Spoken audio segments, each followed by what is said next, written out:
और जहां देखें खौफ, जहां देखें आंसू, जहां देखें सर ढके तो पांव खुला हुआ है मगर सजदा नहीं छूट रहा है, फशहदू गवाह रहो कि जन्नती का घर है। क्योंकि कुरान में आया है वो कहेगा कि हम अपने अहलो अयाल में रोते रहते थे।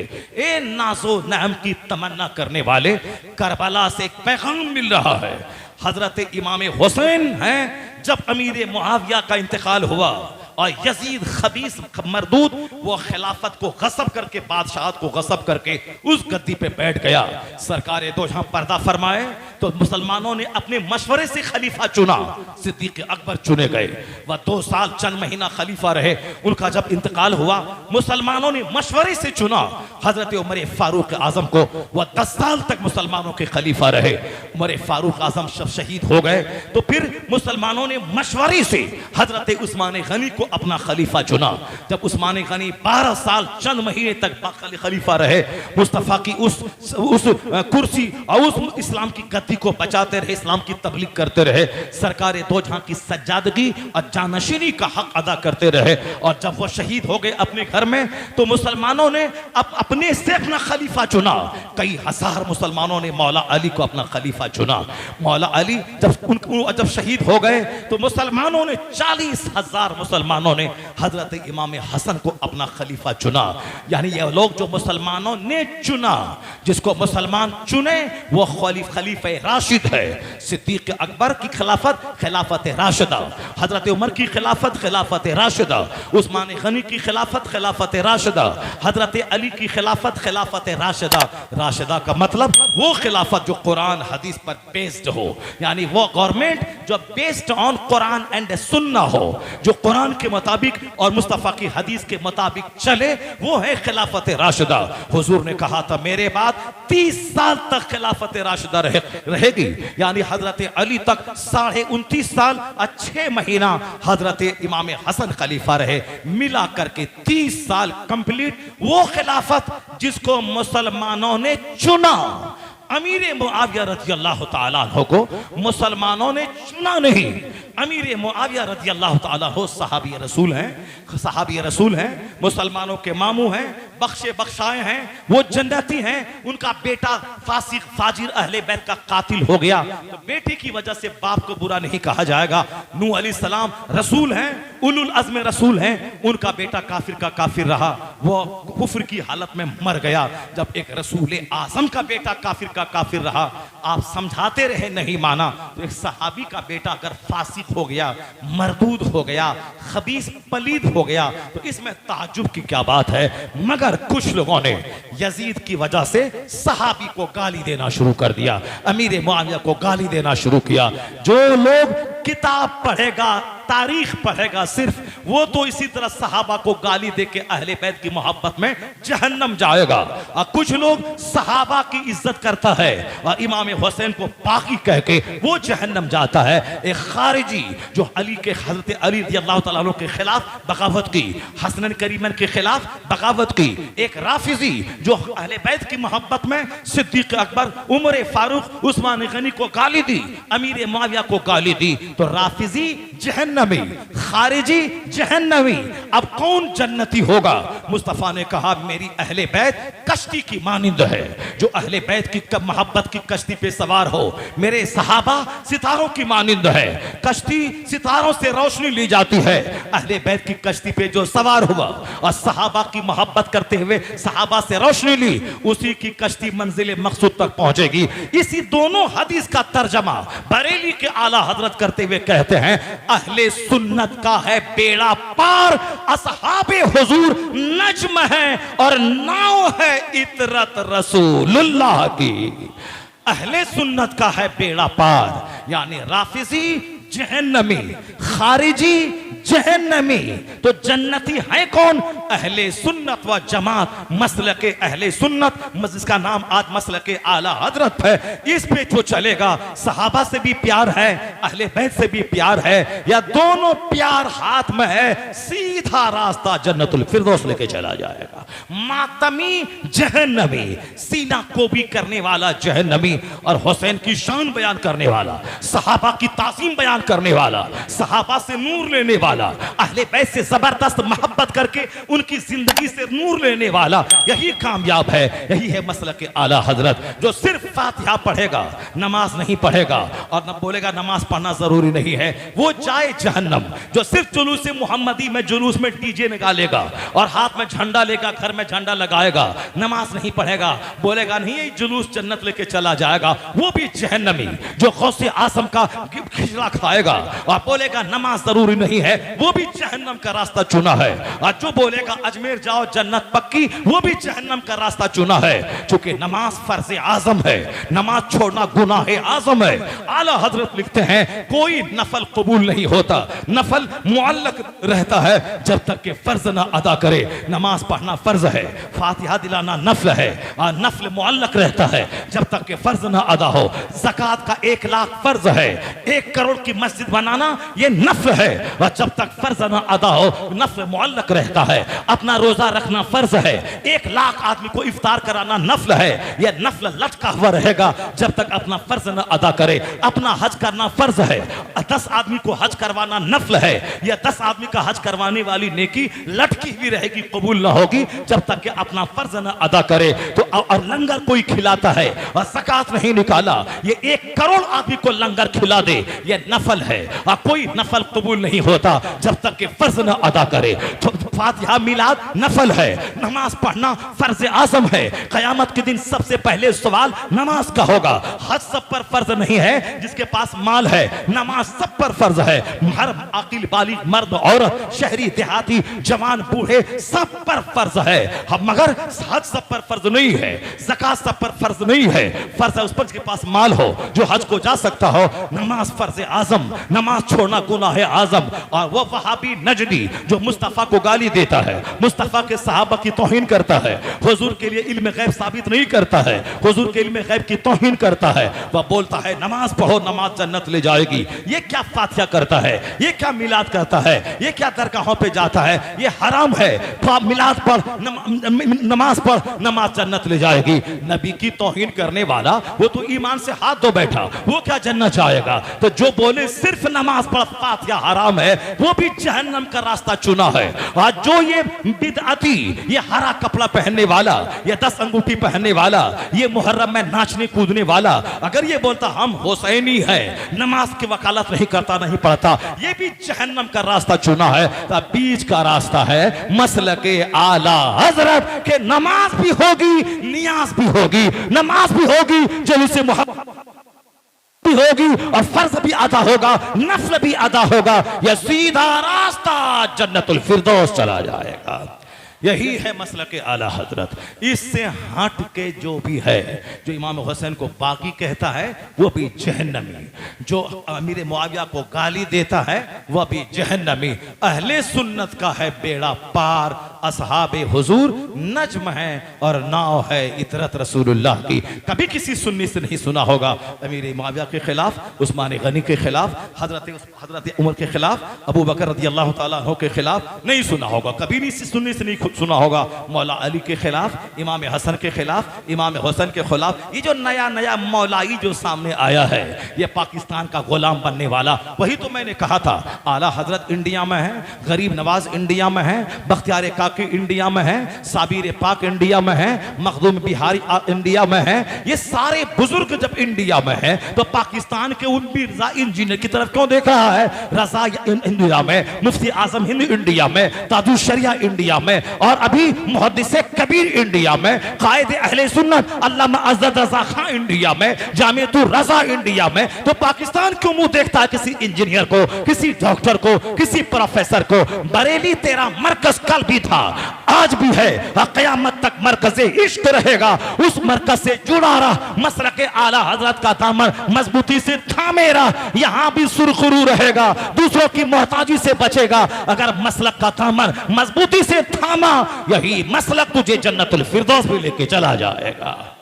यहां ना बगावत करके जहन्नम जाना है, ना शदीद मोहब्बत करके जहन्नम जाना है।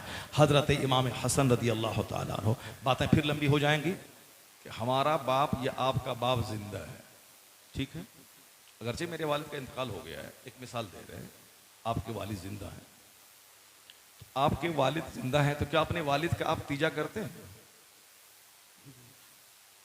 हाँ? जिंदा वालिद है, उसका बेटा को तीजा करेगा? कोई करेगा?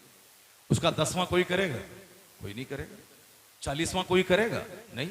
अरे बोलेगा पागल हो गए, बाप जिंदा है 40वां कर रहे हो, बाप जिंदा है 10वां कर रहे हो, बाप जिंदा है तीजा कर रहे हो, बाप जिंदा है बरसी कर रहे हो, कोई नहीं करेगा। हाँ, जिसका बाप मर गया तीजा करते हैं लोग, 40वां करते हैं, 10वां करते हैं। जरा गौर से सुनिए कि कुरान शरीफ में अल्लाह ने क्या कहा, वला तकूलू लिमन युक्तलु फी सबीलिल्लाहि अमवात, जो लोग अल्लाह की राह में मारे गए उसे मुर्दा मत कहो, उसे मुर्दा मत कहो। क्यों? बल हुआ अहया, बल्कि वो जिंदा है, ही इज अलाइव, वो जिंदा है। डोंट टेल हिम डेड, उसे डेड मत कहो, बल्कि वो जिंदा है। और दूसरी जगह अल्लाह ने कहा वला तहसबन्नल्लज़ीना कुतिलू फी सबीलिल्लाहि अमवात। टेल जबान से होता है, कहना, जबान से भी मत कहना कि जो अल्लाह की राह में मारे गए वो शहीद है, वो मुर्दा है। जबान से भी मत कहना कि मुर्दा है। और वला तहसबन्नल्लज़ीना कुतिलू के माने होता है कि इमेजिन भी मत करना, दिमाग में सोचना भी मत कि वो मुर्दा है। नवाबगंज वालों जरा गौर से सुनिएगा, अब देखेंगे कि उत्तर प्रदेश वाला हारता है कि बिहार वाला हारता है। बस आज बिहार और यूपी का मुकाबला होगा। बहुत आपने बिहारियों को उल्टा पुल्टा कहा है, और आज एक बिहारी आपके सामने हाजिर है। अब हम देखेंगे कि हम तकरीर करते हुए थकते हैं या उत्तर प्रदेश बरेली का आदमी तकरीर सुनते हुए थकता है। चलेगा मुकाबला आज? तैयार है नहीं आप लोग? हम थक गए तो बिहारी हार गया, आप थक गए तो उत्तर प्रदेश वाला हार गया।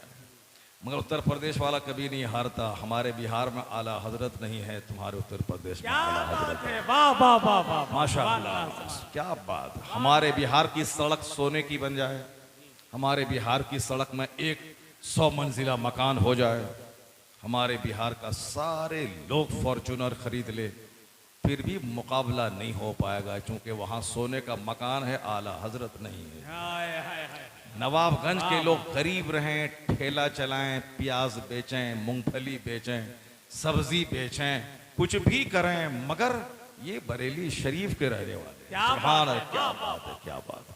ये मुकाबला तो हो ही नहीं सकता है। अलबत्ता इससे हट करके दुनियावी सतह पे मुकाबला करते हैं, देखते हैं साहब कौन थकता है और कौन साहब जीतता है। इसीलिए हम अगर कोई यहाँ से उठ के गया तो हम समझ लेंगे वो हार गया, और अगर हम आपसे पहले चले गए तो समझ लेंगे हम हार गए। अब देखेंगे कौन उठ के जाता है यहाँ से, मैं जाता हूँ कि आप जाते हैं। अब जरा गौर से सुनिए, मैं आज यही बोलूँगा, उससे पहले 2-4 बात और बोलूँगा, फिर उसके बाद मैं आऊँगा मसला के आला हजरत में करबला की हैसियत क्या है, करबला का तहकीकी जायजा लेंगे, सच्चाई क्या है और लोगों ने बिगाड़ के क्या रख दिया है। लोगों ने इसे फिल्मी कहानी, नॉवेल, अफसाना, रोने रुलाने का एक जरिया उन्होंने बना दिया है। हालांकि रोने रुलाने से इसका कोई मतलब संबंध नहीं है। हमें फख्र है कि मेरा इमाम है तो हुसैन जैसा।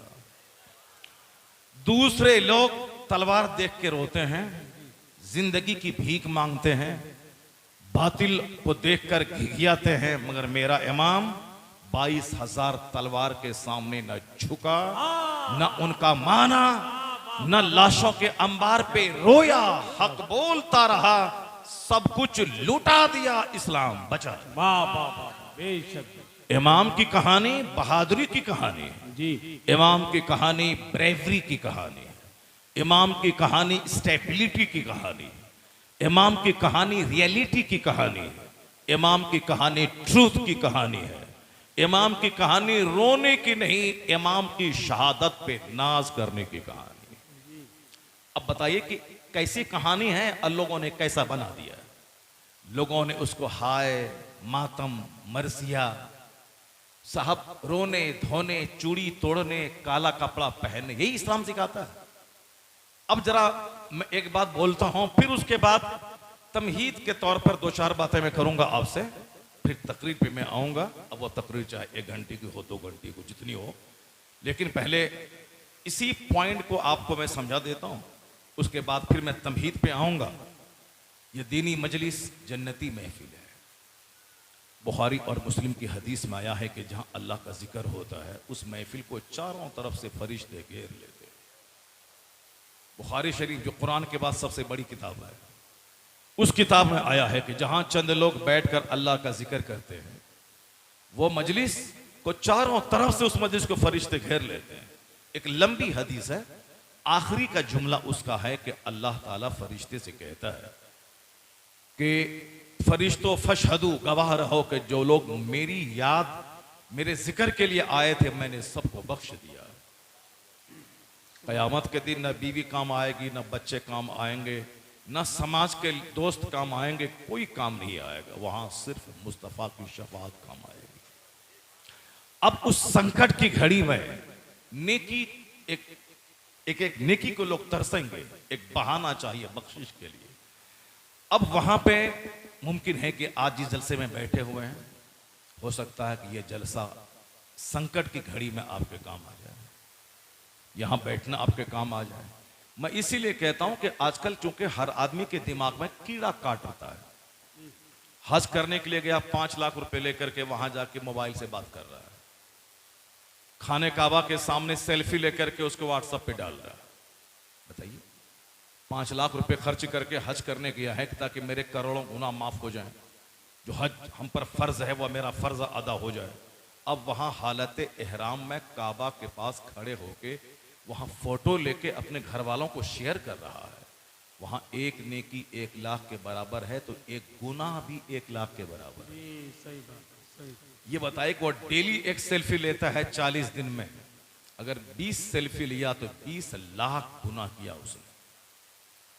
अरफात में भी वहां से वीडियो बात करता है, मिना में भी वहां से फोटो से बात करता है। वहां तिलावत, इबादत, जिक्र, रोने धोने की जगह है। इस सेल्फी लेके जाता। मैंने रोज़े रसूल पे एक बंदा को देखा, वो वीडियो से दूसरों से बात कर रहा था, जहां जुनैद बगदादी जैसे बुजुर्ग सांस रोक कर हाजिरी देते हैं। अल्लाह अदब गाहेस्त ज़ेरे आसमां अज़ अर्श नाजुक तर, नफस गुम करदा मी आयत जुनैदो बायज़ीद ईजा। यानी वो आसमान के नीचे अदब की जगह है जहां मुस्तफ़ा आराम कर रहे हैं। 1,40,000 फरिश्ते डेली सलाम पेश करने आते हैं, और जो एक बार चले गए क़यामत तक दोबारा नहीं आएंगे। वो आला हजरत कहते हैं 70,000 सुबह हैं, 70,000 शाम, यूं बंदगी जुल्फ रुख 8 पहर की है। अल्लाह। उस नबी के रोजे पे मैंने एक बंदा को देखा, वो वीडियो बनाता हुआ आया। मैं सोचा कि शायद दूर में बना रहा है, जब जाली के पास आएगा तो अदब से सलाम पेश करेगा। सलाम तक पेश नहीं किया, वीडियो बनाता हुआ गेट से बाहर निकल गया। माअज़ल्लाह, 1000 बार माअज़ल्लाह। क्या हो गया लोगों को? दिमाग खराब हो गया। जहां अदब की जगह है वहां फोटो ले रहे हैं, जहां कफन पहन के गया है, मरने के लिए गया है, वहां वो 24 घंटे फोन पे चिपका रहता है। क्या कीजिएगा लोगों को? मस्जिद वीरान है, चौक चौराहे आबाद है। तो इस तरह से लोग ये भी अब कहना शुरू किया है कि अब हज करने की क्या जरूरत है, 5 लाख खर्च करने। किसी गरीब की बेटी की शादी करवा देता है, गरीब की बेटी की शादी करवा देता। कुर्बानी में 1 लाख का बकरा लेने की क्या जरूरत है, गरीब की बेटी की शादी करवा देता। गरीब की बेटी की शादी करवाना फर्ज नहीं है बंदे, अपना नमाज पढ़ना फर्ज है। अपनी नमाज पढ़ना फर्ज है, अपना हज करना फर्ज है, ज़कात देना फर्ज है। नमाज से, ज़कात से, रोजे से, हज से अगर फारिग हो गए, अगर पैसा कौड़ी बच रहा है तो गरीब भाइयों की मदद कर। अब फिर शादी में मदद क्यों कर रहा? शादी में को तुमने इतना खर्चीला बनाया क्यों है? शादी में मुतालबे जहेज करना हराम है, कपड़े का डिमांड करना हराम है, गाड़ी का डिमांड करना हराम है, तो तू अपना चंदा गरीब की बेटी की शादी के लिए क्यों कर रहा है? सारे लोग मिल बैठ करके मुतालबा जहेज को ही हराम करार देके समाज से खारिज क्यों नहीं कर देता? इसकी तहरीक चलाओ। खबीस मरदूद तुम हज रोकना चाहता है, खबीस मरदूद तुम ज़कात रोकना चाहता है, खबीस मरदूद या दीन की महफिल अमरे बिल मारूफ दीन की बात समझाना। कुरान शरीफ में आया है कि वल तकुम मिनकुम उम्मतुन यदऊन इलल खैर। क्या हाफिज जी? सूरह तौबा में आया है कि मुसलमानों का एक गिरोह ऐसा होना चाहिए स्पेशल, जो लोगों को दीन की तरफ बुलाएं, लोगों को नेकी का हुक्म दें, लोगों को बुराई से रोकें। खबीस मरदूद सारे लोग अगर ताजिर हो गए, सारे लोग अगर बिजनेसमैन हो गए, सारे लोग अगर खेती बाड़ी करने वाले हो गए, अगर कोई टेलर मास्टर नहीं बना, कोई इंजीनियर नहीं बना, कोई बिजनेसमैन नहीं बना, तो जीना मुश्किल हो जाएगा। इसलिए हर डिपार्टमेंट लोग रहें, कोई तिजारत करने वाला, कोई खेती बाड़ी करने वाला, कोई सामान मैन्युफैक्चर करने वाला, और कोई साहब जूता चप्पल सीने वाला, कोई कपड़ा सीने वाला, कोई बाल बनाने वाला, कोई गाड़ी ड्राइव करने वाला। अगर कोई ड्राइवर नहीं रहेगा तो हर अरबपति को अपनी गाड़ी खुद से ड्राइव करनी पड़ेगी। अगर कोई जूता चप्पल पॉलिश करने वाला कोई गरीब नहीं रहेगा दुनिया में, तो अरबपति को अपना जूता अपने से पॉलिश करना पड़ेगा। अगर कोई गली कूचे में सफाई करने वाला भंगी नहीं मिले, तो हर आदमी को अपने गली की सफाई खुद करनी पड़ेगी। तब तो अरबपति होने के बाद ही कोई मालदार ही नहीं रहेगा, सब मेहतर, सब भंगी, सब साफ फार्मर बन जाएगा। अल्लाह ने इसीलिए गरीब बनाए हैं, इसीलिए अमीर बनाए हैं, ताकि अमीर की खिदमत गरीब करे और गरीब की खिदमत अमीर करे। इस तरह से जिंदगी के दिन गुजरते चले जाएं। ज़कात निकाले मालदार, 1 करोड़ है तो 1 करोड़ में 2.5 लाख रुपए ज़कात निकाले। 1 लाख है तो 2,500 रुपए ज़कात निकाले। 1 करोड़ है तो 2.5 लाख रुपए ज़कात निकाले। ज़कात से माल पाक होगी, दिल पाक होगा, और वह अपने गरीब भाई को दे दो, उनके चूल्हे की आग सुलगेगी। जो गरीब तेरी तबाही की तमन्ना करता है, ये कानून ज़कात उन गरीबों को प्यार का पैगाम देता है। जब गरीब को हम पैसे देते हैं, वो हाथ उठा के दुआ करता है, मालिक ये मालदार सलामत रहे ताकि मेरे बच्चों की खुराक मिलती रहे। ये है ज़कात, ताकि मालदारों से लिया जाए और गरीबों को दिया जाए। ये है कानून ज़कात। ये इसका कोई बदल कोई दुनिया में नहीं है। आज अगर क्रिश्चियन, यहूदी, हिंदू ही इंडिया का अगर वो चंदा कर रहा है और फैनेज चला रहा है, यतीम खाने चला रहे हैं, तो आप समझ लें कि वो तरीका इस्लाम से सीखा है। वरना दूसरों को नोचने वाला ये चंदा लेके गरीबों के लिए अनाथालय खोल रहा है, ये कहां से उसको मैसेज मिला? 1400 साल पहले मुस्तफा ने कहा था, मालदारों से लिए जाएं, गरीबों में बांटा जाए। वही कानून ज़कात है। तो आज ये कानून ज़कात पूरी दुनिया को गरीबों के पालने का एक शानदार रिसोर्स अता किया है। तो जहां भी यतीम खाना कयामत तक खुलता रहेगा, यह एहसान मजहब इस्लाम का करार दिया जाएगा। ये कानून ज़कात, नमाज, रोजा, हज सब है। कोई ताजिर, कोई मोची, कोई हज्जाम, कोई नाई, कोई साहब बिजनेसमैन, कोई फार्मर, उसी में अल्लाह फरमाता एक गिरोह तुम्हें होना चाहिए आलिमों का, जो लोगों को दीन की बात सिखाए, जो लोगों को जमा करके बताए कि ये लीगल है या इलीगल है, ये राइट है, ये रॉन्ग है। ए, कम भाग रहा है, ए लड़का बैठो, बैठो। ढटाई और बेशर्मी के साथ बीच से भाग रहा है। 80 साल का बूढ़ा बैठा हुआ है। बताइए, इन छोकरों को, इन बूढ़ों से शर्म हासिल करनी चाहिए। यहां 80 साल का बूढ़ा बैठा हुआ है या 70 साल का बूढ़ा बैठा हुआ है। ये छोकरा यहां से बाहर जाएगा, मोबाइल चलाएगा, गुटखा खाएगा, गुटखा खाएगा, कैंसर को दावत देगा। और अगर मोबाइल में गंदी तस्वीर देखेगा तो 25 साल की उम्र में नामर्द और हिजड़ा हो जाएगा। आजकल अक्सर लोग नामर्द और हिजड़ा है, बीवी के सामने हाथ जोड़ के खड़ा होता है। इसीलिए जिनाकारी आज ज्यादा फैल रही है। इसीलिए फैल रही कि मर्द आज कमजोर हो रहे हैं। जिना को रोकने के लिए वक्त पे शादी जरूरी है, जिना को रोकने के लिए मर्द का ताकतवर होना जरूरी है, और जिना को रोकने के लिए कानून पर्दा जरूरी है। आज कानून पर्दा नहीं है तो हिंदुस्तान से लेकर अमेरिका तक हर 1 मिनट में रेप का केस दर्ज होता। आज लंबी उम्र में शादी होने लगी, 28 साल, 30 साल, 35 साल में, इसलिए कदम कदम पे हर घर लगभग जिनाकारी का अड्डा बन चुका है। और पर्दा नहीं है तो जिना फैल गया और मर्द हिजड़ा नामर्द होता जा रहा है। गुटखा खा के, सिगरेट पी के, मादक पदार्थ इस्तेमाल करके, गंदी तस्वीरें देख करके, हैंड प्रैक्टिस करके, ब्लू फिल्में देखकर ये नामर्द हो रहा है। जब ये नामर्द होगा, औरतों की ख्वाहिशात की तकमील नहीं कर पाएगा, तो औरतें नौकर ड्राइवर समाज के लोगों से जिना न करेंगी तो क्या करेंगी?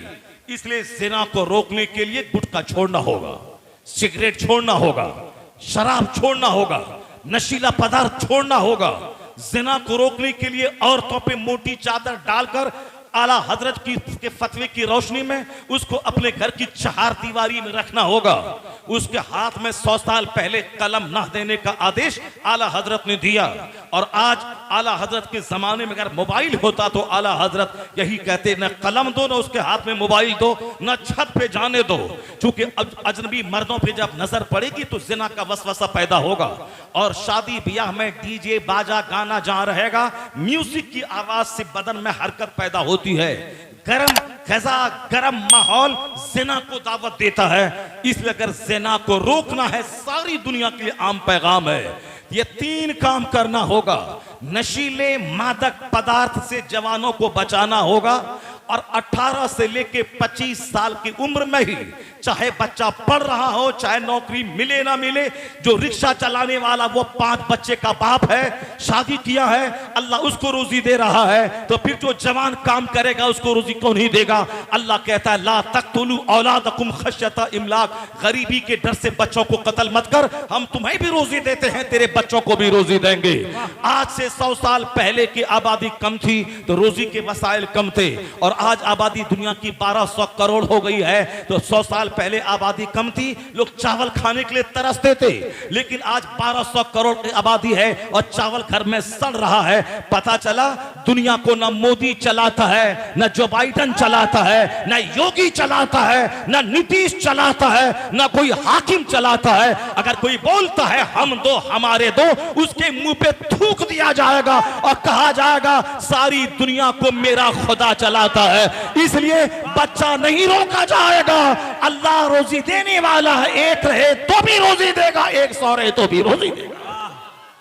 अल्लाह, बहुत अच्छा मुफ्ती साहब, क्या बात है, वाह वाह वाह वाह, जिंदाबाद जिंदाबाद जिंदाबाद, बहुत अच्छा मुफ्ती साहब, बहुत अच्छा पैगाम, क्या बात है, क्या बात है, वाह वाह वाह, अल्लाह। जो अकेलौता है जिसकी शादी नहीं हुई है, उसका चेहरा सूखा रहता है, वो 5 रुपए खर्च करने के लिए माँ से भीख मांगता है। लेकिन जो नौजवान शादी किया, 5 बच्चे हैं, वो अपनी माँ को 5000 रुपये महीना देता है, अपने बाप की खिदमत करता है, समाज की खिदमत करता है। पता चला अल्लाह पर से यकीन जिसका कमजोर होगा, वह करोड़ों कमाने के बाद भी भिखारी रहेगा, उसका चेहरा सूखता काला रहेगा, वो कभी जिंदगी में सुख नहीं पाएगा। लेकिन जो अल्लाह पर मजबूत यकीन करेगा, 10 बेटी क्यों ना हो, एक बेटी वाला शादी के लिए रोएगा, रोता है, और 10 बेटी वाले की शादी हो जाती है बेटियों की, उसको पता तक नहीं चलता। पता चला दुनिया कोई बंदा नहीं चलाता है, हमारा खुदा, हमारा खालिक चलाता है। वाह वाह वाह। और कुरान में आया है, वमन यतवक्कल अलल्लाह फहुव हस्बुह, जो अल्लाह पे भरोसा करता है अल्लाह उसके लिए काफी हो जाता है। कुरान में आया है, वमा मिन दाब्बतिन फिल अर्द इल्ला अलल्लाहि रिज़्क़ुहा, जमीन पे चलने वाला कोई चौपाया ऐसा नहीं है जिसकी रोजी का जिम्मा अल्लाह ने ना लिया। सांप, छुछंदर, बंदर, बैल, हाथी, गाय, भैंस, बकरा, बकरी, मुर्गा, मुर्गी, सबकी रोजी का जिम्मा अल्लाह ने लिया, और सबको रोजी अल्लाह देता है। इसलिए अगर तुम अपने बेटे को डीएम, दारोगा बनाने के चक्कर में अगर 48 साल की उम्र में शादी करवाओगे और तेरा बेटा शादी करने के बाद अगर वह औलाद नहीं पैदा कर सका, इसके 100% जिम्मेदार तुम रहोगे। क्योंकि लंबी उम्र जाने के बाद औलाद न होने का चांस होता है। लंबी उम्र होने के बाद औलाद न होने का चांस बढ़ जाता है। ये चाहे 50 डॉक्टर के पास जाएं, चाहे 50 बार छलैया करवाएं, चाहे 50 टेबलेट डेली खिलवाएं, चाहे 50 दरगाहों पे जाएं, ऐसा नहीं होता कि दरगाहों पे जाने के बाद सब काम बन जाता है। मैं लगा दूं आम का पेड़ और अजमेर चले जाएं कि बाबा आप तो हिंदुस्तान के राजा हैं, मेरे आम के पेड़ में सेब लगा दीजिए, नहीं होगा ऐसा। ऐसा नहीं होता है, ऐसा नहीं होता है। अजमेर वाले बाबा अगर अपने मुरीद को बोलेंगे 2-4 तमाचा मारो, उसको भगाओ यहां से, ये सिस्टम के खिलाफ दुआ कर रहा है, ये सिस्टम के खिलाफ दुआ है। अगर मुसलमान दुनिया भर के सारे काबा चले जाएं, खिलाफ पकड़ के दुआ करें कि इलाही तेरे घर की इज्जत का वास्ता है कि ठंडी का मौसम अच्छा है, गर्मी का मौसम ना रहे, ताकि हम जी भर के नमाज पढ़ें, फरिश्ता मार के भगा देगा वहां से। ये सिस्टम है दुनिया का। रात होगी, दिन होगा, गर्मी का मौसम आएगा, जाड़े का मौसम आएगा, मौसम चेंज होगा ताकि तुम जिंदा रह सको। सिर्फ गर्मी होगी तेरा जिंदा रहना मुश्किल है, सिर्फ सर्दी होगी तेरा जिंदा रहना मुश्किल है, सिर्फ बारिश होगी तेरा जिंदा रहना मुश्किल है, नहीं रह पाओगे तुम जिंदा। तुम्हारे लिए मौसम बदलता है ताकि जिंदा रह सको। सिर्फ रात ही रहेगी तो जिंदा नहीं रह पाओगे, मर जाओगे, सोते सोते बदन में दर्द हो जाएगा, भूखे मर जाओ। इसीलिए 8 घंटा रात, 12 घंटे रात, 12 घंटे दिन, ताकि दिन में खूब खटो, कोढ़ी बन के बैठे मत रहो। जो कोढ़ी बन के रहेगा वह दूसरों के सामने हाथ फैला के भीख मांगेगा, चेहरा काला हो जाएगा। ये मर्द भीख मांगने के लिए नहीं पैदा हुआ है, मेहनत से कमा के दूसरों को अता करने के लिए पैदा हुआ है। खूब कमाओ, मेहनत करो, माँ को, बाप को, भाई को, बहन को, सास ससुर पर निगाह टिका के मत रखो कि ईद के दिन में ससुर कपड़ा भेजेगा, वो सारी जिंदगी भिखारी रहेगा, वो उनके चेहरे पे खुशी नहीं होगी जो ईद के दिन अपने ससुर का कपड़े का तलबगार रहेगा। अल्लाह से भीख मांग, इलाही इतना दे दे कि मैं अपने बाप को भी कीमती कपड़ा पहनाऊं, मेरी बीवी मेरी शरीक हयात है, अल्लाह इतना दे दे कि मैं अपनी बीवी के बाप को भी मैं अच्छा कपड़ा पहना दूं। क्या बात है, तुम दो अपने ससुर को, उससे भीख क्यों मांगता है? मैंने तो देखा है जो भिखारी रहते हैं सारे दिन, जो दूसरों से मांगने की नीति रखते हैं। अब सिस्टम के खिलाफ जो करेगा वो दुआ कबूल नहीं होगी। सिस्टम है आम के पेड़ से आम, लीची के पेड़ से लीची, कटहल के पेड़ से कटहल, अमरूद के पेड़ से अमरूद, धान के पौधे से धान, गेहूं के पौधे से गेहूं। इसके खिलाफ कोई दुआ मांगेगा, दुआ कबूल नहीं होगी। अब शादी की उम्र है 18 साल, शादी की उम्र है 21-22 साल, ज्यादा से ज्यादा 25 साल, 25 के आगे ना बढ़े, वरना औलाद से अगर गुनाह हुआ, बुखारी शरीफ जो कुरान के बाद सबसे बड़ी किताब है उसमें लिखा है, औलाद के जवान होने के बाद अगर शादी में देरी किया, अगर औलाद का पांव फिसल गया तो उस गुनाह में माँ बाप शरीक समझे जाएंगे। गुनाह करेगा बेटा, मुजरिम है बाप, गुनाह करेगी बेटी, मुजरिम ठहरा बाप। इसका जुर्म क्या है? वक्त पे शादी नहीं कराना। आज से 50 साल पहले बच्चा पढ़ता था मंजर इस्लाम में और उनकी शादी हो चुकी होती थी, 2 बच्चे हो चुके होते थे, और क्या वो भूखा मर गया? नहीं, अरबपति से ज्यादा अच्छा खाना वो खाता है, खाया। हमारे पढ़ने के जमाने में मेरा साथी जो था उनकी शादी हो चुकी थी, उनके 2 बच्चे हो चुके थे, फिर भी पढ़ाई उसकी जारी थी। और आज से 25 साल पहले सबको मालूम है कि बच्चा मैट्रिक करता था, उसकी उम्र होती थी 18 साल, गांव समाज के साथ शादी उनकी हो जाती थी, वो मैट्रिक इंटर भी करता था, ग्रेजुएशन भी करता था, पीजी भी करता था, पीजी करते करते 4 बच्चे का बाप हो जाता था, तब उसको नौकरी मिलती थी। जब नौकरी मिलने से पहले बीवी पल रही है, बच्चे पल रहे हैं, तो फिर ये नहीं रहेगा कि नौकरी मिलेगी तब शादी होगी। अब जब टेंडेंसी हुई नौकरी मिलेगी तब शादी होगी, तो लड़की भी बूढ़ी हो रही है, लड़के भी बूढ़े हो रहे हैं, सब बे औलाद हो रहे हैं, समाज सेना की कीचड़ में लथपथ हो रहा है। इसलिए कुदरत का सिस्टम वही है कि जब बच्चे जवान हो तो जमीन मकान देना तुझ पर जरूरी नहीं है, शादी करा दे ताकि तेरा बच्चा गुनाहों से सेफ रहे और समाज ज़िना के कीड़ों से सेफ रहे। अमेरिका से लेके हिंदुस्तान तक की गवर्नमेंट साहब तलवार के बल पे, गन के बल पर, कचहरी के फैसले के बल पर, जेल के बल पर वो ज़िना को रोकना चाह रही है, मगर ज़िना चरम सीमा पे पहुंच रहा है। नहीं रुकेगा ज़िना। एक कानून है, वह कानून पर्दा। काली कलोटी है, अगर वो भी चादर में लिपटी है तो उसका ऐब छुपा है। समझने वाला सोचेगा कोई हूर इसमें है। और अगर खूब खूबसूरत है जिस पर मर्द लपकते हैं, अगर चेहरे पे पर्दा है, चादर है, तो लोगों के सामने उसका हुस्न बेनकाब नहीं है। इसलिए दरिंदे और भेड़िए उसको नोचना नहीं चाहेंगे। तो पर्दा काली कलोटी के लिए भी इज्जत की बात है, गोरी के लिए भी इज्जत की बात है। अमेरिका से लेके भारत तक सारी गवर्नमेंट वो रगड़ के रह जाए, ज़िना नहीं रुकेगा।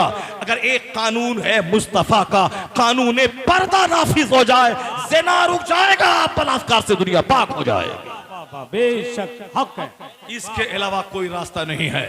हाँ, अगर आदमी बेहया बेशरम हो जाए कि हम भी ज़िना करते हैं, मेरी बीवी तू भी ज़िना कर, तो फिर उस बेशर्मी का कोई इलाज नहीं है।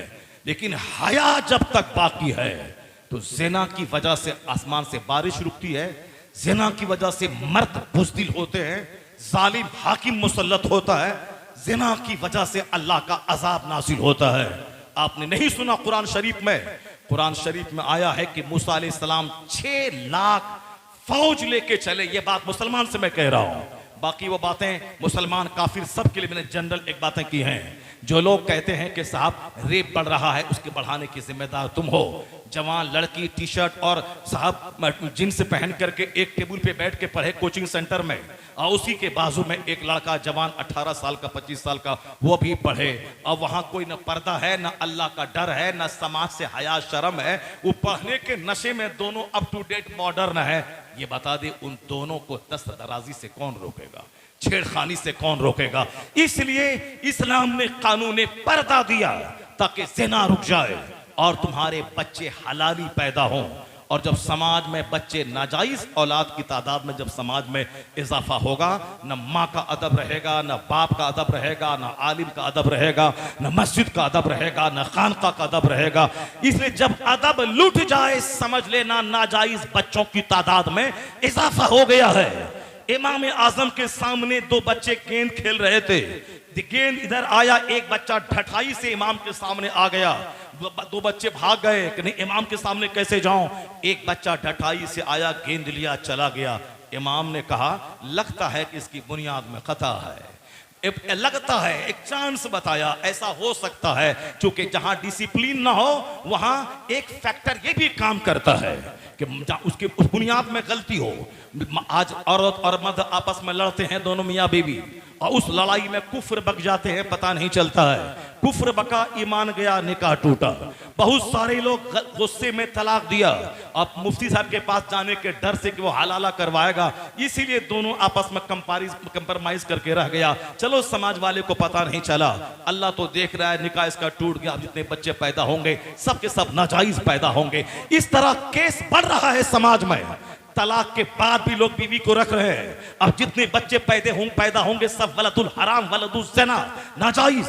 और ये नाजायज बच्चे जब समाज में बढ़ेंगे, वही बच्चा बोलेगा कौन मौलाना, कैसा मौलाना, कैसी मस्जिद, कैसा रोजा, कैसी ज़कात, कैसा हज। वो हज के खिलाफ बोलेगा, वो नमाज के खिलाफ बोलेगा, वो जलसे के खिलाफ बोलेगा, वो दीनी महफिलों के खिलाफ बोलेगा, वो मस्जिद के खिलाफ बोलेगा, वो शराब खाने को आबाद करेगा, वो ज़िना के कोठे को आबाद करेगा। इसलिए एक कौम मुस्लिम काफिर चाहे पाखाना चाटे, चाहे शराब पिए, चाहे बगैर निकाह के ज़िना करे, उससे कोई मतलब नहीं। वो फिनारे जहन्नम आग में तो जाना ही है, लेकिन तुमको रहना है, तुमको हलाल ढंग से रहना है, जायज तरीके से रहना है, मुस्तफा के तरीके पे अमल करना है, शरीयत पर अमल करना है। अगर तुम बिगड़ गए तो दुनिया में आग लगेगी, और जिस दिन तुम मुस्तफा के गुलाम बन गए तो तेरी खैरात उन काफिरों को भी मिल जाएगी कि बारिश होगी और दुनिया में अमन और अमान कायम हो जाएगा। नारे तकबीर, नारे रिसालत, फैज़ाने शहीद आज़म,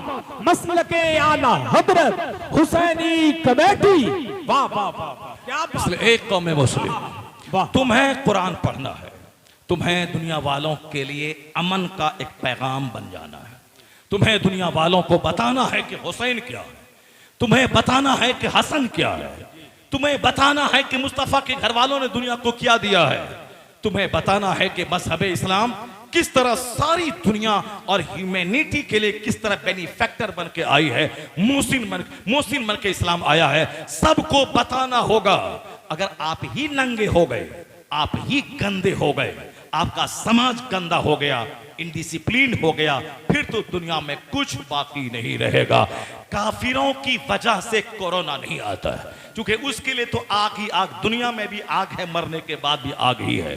बहस है मुसलमानों से, इनके लिए गाइडलाइंस है, इनके लिए उसूल है, इनके लिए साबता है, इनके लिए मार्गदर्शन है।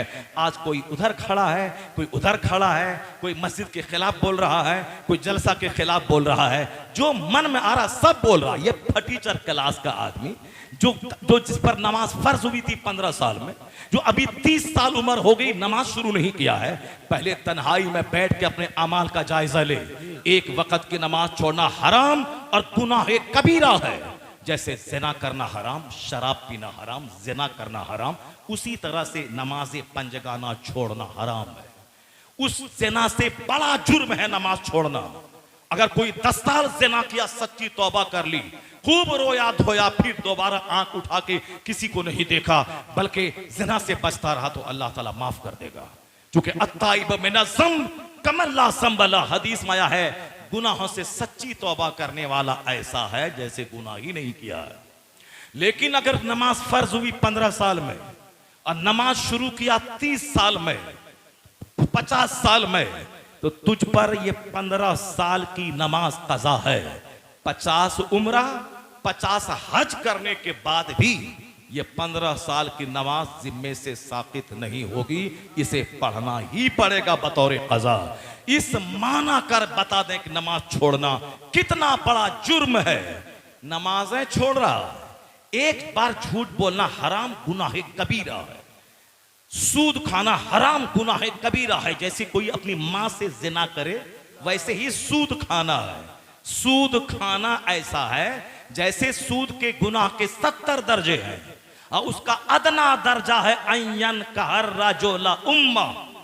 सूद के गुनाह के 70 रैंक हैं, 70 ग्रेड है उसका। और लोवेस्ट ग्रेड, जो सबसे अदना दर्जा है, वो ये है कि एक मर्द अपनी मां से जिना करे। जब अदना दर्जे का ये आलम है, जो हाईएस्ट ग्रेड है, वो उसकी सजा कितनी सख्त होगी।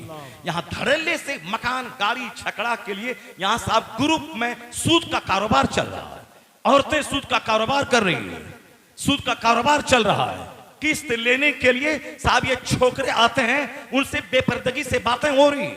अगर पैसा नहीं भेजा दिल्ली पंजाब से शौहर, वह छोकरा की खूबसूरत लड़की को देखा, उसको कहता है कि बहन मैं इस बार इस महीने का किस्त में भर देता हूं। जहां किस्त भरा तो मजाक होने शुरू हुआ और नर्म गोशा दिल में आया। फिर उसके बाद वो ग्रुप का पैसा, वो किस्त का पैसा, वो सब अपनी जगह, वह छोकरा उस लड़की को लिया और समाज से भाग गया।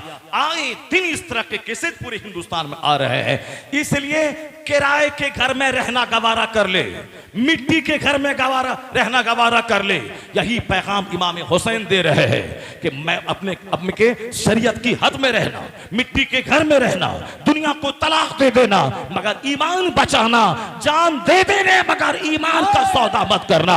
इसलिए मैदान करबला से आवाज आ रही है, सच्चा हुसैनी वो है, न उसको अमीरी काफिर बना सके, न कोई गरीबी काफिर बना सके, न खूबसूरत चेहरा कोई ईमान लूट सके, न मकान की तड़प ईमान लूट सके, न गाड़ी का शौक ईमान लूट सके।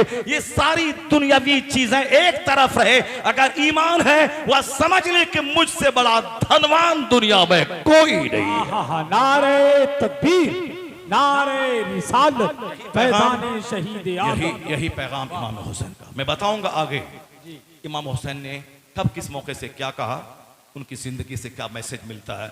आज के बाद कभी मत बोलिएगा जलसा कराने से क्या फायदा है।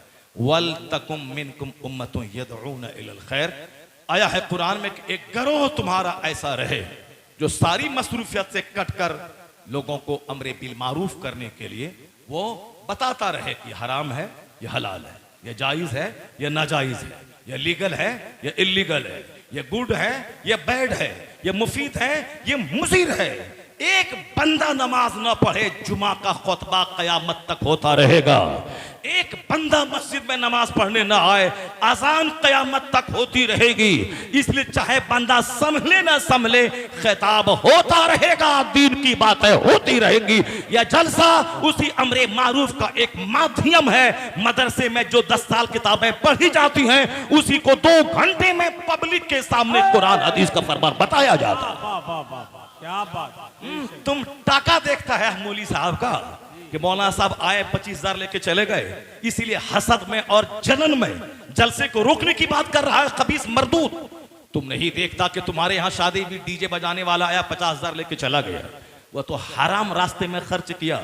कोई समाज वाले की नानी मरे कि कोई बोले कि डीजे अगर बजवाया, मैं उसकी बेटी की शादी में शरीक नहीं रहूंगा, मैं उनके बेटे की शादी में शरीक नहीं रहूंगा। वहां तो डर है, चूंकि वह मालदार है, 2-4 तमाचा मार के चेहरा लाल कर देगा। ये तो मौली साहब की बात है, ये मौली साहब क्या करेगा। इसीलिए जलसा कराने से क्या फायदा है, जलसा कराने से क्या होता है। कुरान ने का एक गिरोह रहना चाहिए जो अमरे बिल मारूफ करे, लोगों को दीन सिखाए। और आया है हदीस में जो रात में थोड़ी देर दीन सीख लेता है, रात भर नफल पढ़ना एक तरफ, थोड़ी देर दीन सीखना एक तरफ। वाह वाह वाह वाह, बेशक। सुन, वो हदीस में आया है कि मन सल्ला सलातल फज्र, जिसने फजर की नमाज अदा की और नमाज फजर के बाद एक चैप्टर दीन का सीख लिया, खैरुम मिन अल्फे रका, 1000 रकत नमाज पढ़ने से बेहतर है। नहीं सुना तुमने कि आलिम जो इल्म दीन सीखता उसके पांव के नीचे फरिश्ता पर बिछाता, और जो दूसरों को दीन की बात सिखाता है उसके लिए दरख्त के पत्ते से लेकर समंदर की मछली तक सारी चीजें बख्शिश की दुआ करती है। नहीं सुनी वो हदीस कि जो आलिम यस्तगफिर लहू माफी समावाति वल अर्द हत्तन नमलत फी जुहरिहा व हत्तल हूत फिल मा ला युसल्लून अला मुअल्लिमिन नासिल खैर। मुस्तफा फरमाते, हदीस में आया है कि जो दूसरों को भलाई की बात बताते हैं उसके लिए सुराखों की चूटियां, समंदर की मछलियां, जमीन आसमान के दरमियान की सारी चीजें बख्शिश की दुआ करती है। मुअल्लिमिन नासिल खैर, जो लोगों को खैर की बात बताता है, जो लोगों को गुनाहों से रोकता है। सारे लोग तो गीबत कर ही रहे, सारे लोग तो झूठ बोल ही रहे, सारे लोग तो चौक चौराहे पे मौलाना, मौलवी, इमाम, मुअज्जिम, पीर की गीबत की पोटली लेके बैठे हुए हैं। सारे लोग तो डीजे, बिंजू, ड्रामा साहब, म्यूजिक, संगीत, फिल्म, कव्वाली में नाचना कूदना, औरतों मर्दों का मुकाबला करना। और कुछ लोग इसी तुम्हारे इलाके में साहब वो शेख चिल्ली का तमाशा लेके बैठे हैं। ये तो जाहिल पीर फकीर कर ही रहा है। ये कौन है जो अमरे बिल मारूफ करेगा? ये तो समझ ले कि इस सदी में तन्हा अहमद रजा खां फाजली बरेलवी की जाते गिरामी है कि आज बरेली का फतवा ये सारी दुनिया में सर चढ़ के बोलता है। वरना मुफ्ती की क्या इज्जत रही, फतवा की क्या इज्जत रही, मदरसे में कौन पढ़ाएगा? वो तो रजा के फतवे की धमक है। आज जलसा जिंदा है, आज मदरसा जिंदा है, इल्म हदीस, आज उलमा और इल्म की इज्जत जिंदा है। वर नहीं तो लोगों ने तो खुराफात बना ही दिया था। बंबई में हर गली में पंजा लेके बैठा रहता था कौन? चरस पीने वाला, भांग पीने वाला, अबीर सर पे लगाने वाला, और साहब ये शराब पीने वाला, ये गंजेड़ी, ये चरसी, ये शराबी।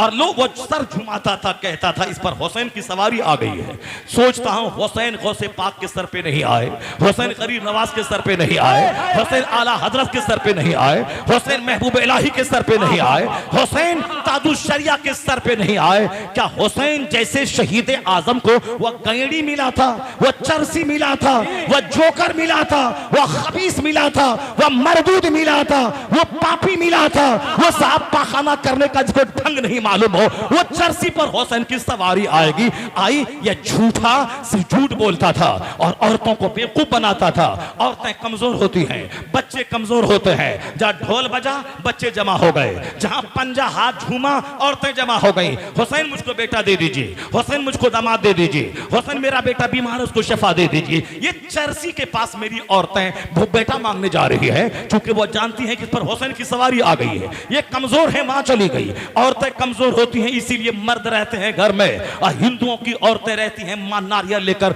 मंदिरों में जा रही है। उसी का देखा देखी मुसलमानों की औरतें, ये मर्द घर में है, ये मजार पे औरतों की भीड़ लग रही है। औरतें कमजोर होती है, इनको ढेर दुनिया चाहिए, इनको शौहर चाहिए, दामाद चाहिए, मकान चाहिए, जेवर चाहिए, सोना चाहिए। इसीलिए झूठे आमिल के पास मर्द कहां जाते, औरतों की भीड़ लगी रहती है, उसका कारोबार चल रहा है। ये औरत है, ये झूठ, जहां कोई बनावटी मजार लगा दे, औरतों की भीड़ लगी है, अब वह झूठा करोड़पति बन रहा है।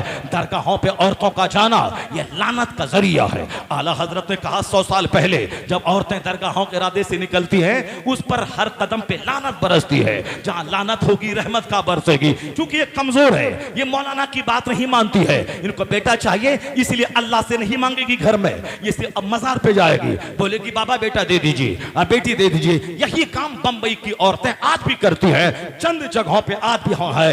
हर पार्क में वो पंजा लगा दिया, वो बोलेगा पंजतने पाक। अब साहब वो सर झुलाएगा, हुसैन की सवारी आ गई, औरतें आ गई, बाबा हुसैन बेटा दे दीजिए। अब जहां महफिल बर्खास्त हुई, मेला खत्म हुआ, अब वो इतना रुपया लेके वो चरसी घर गया। अब साल भर तक चरस पीता रहेगा, ढोल बजाता रहेगा। अब जाहिर सी बात है, जिसको जो हदीस नहीं आती, कुरान नहीं आता, शरीयत नहीं आती, अल्लाह का डर नहीं है, वह ढोल नहीं बजाएगा तो क्या बजाएगा? ये तुम्हारे ही बगल में एक मौलवी साहब है, वह ढोल लेके बजा रहा है, वह ढोल पीट रहा है। जिसके पास इल्म होगा वह ढोल क्यों बजाएगा? जिसके पास तकवा होगा वह ढोल क्यों बजाएगा? जिसके पास इल्म होगा वह ढोल की वकालत क्यों करेगा? इसलिए एक कौम मुस्लिम, आज बंबई में 1000 महफिलें हो रही हैं, 12 रोजा महफिल, रोजाना 2 घंटे की तकरीर हर मोहल्ले में हो रही है। और मैंने भी लगातार 12 साल तक 12 तकरीरें एक महफिल एक मोहल्ले में मैंने की है। लगातार 12 साल तक 12 तकरीरें मैंने की है। और आज इस तरह 1000 मौलाना पूरे हिंदुस्तान से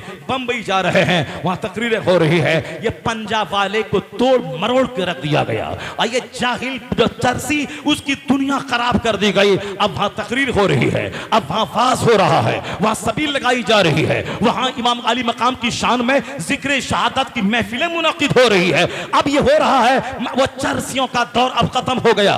वो कुछ लोग हैं जो कहीं चोरी छुपे बचे हुए हैं। किसने इन खुराफात का खात्मा किया? किसने इन खुराफात को मिटाया? वो अब देना पड़ेगा।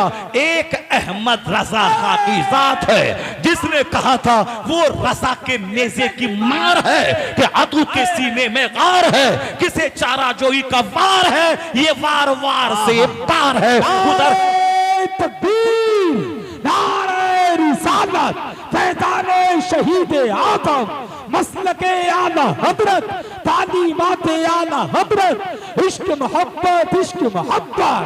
वाह वाह वाह वाह।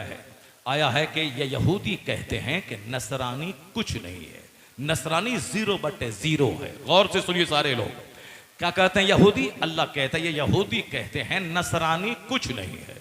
और वकालतिल यहूदो लैसतिन नसारा अला शै, वकालतिन नसारा लैसतिल यहूदो अला शै। यानी ये नसरानी, क्रिश्चियन, ईसाई कहते हैं यहूदी कुछ नहीं है।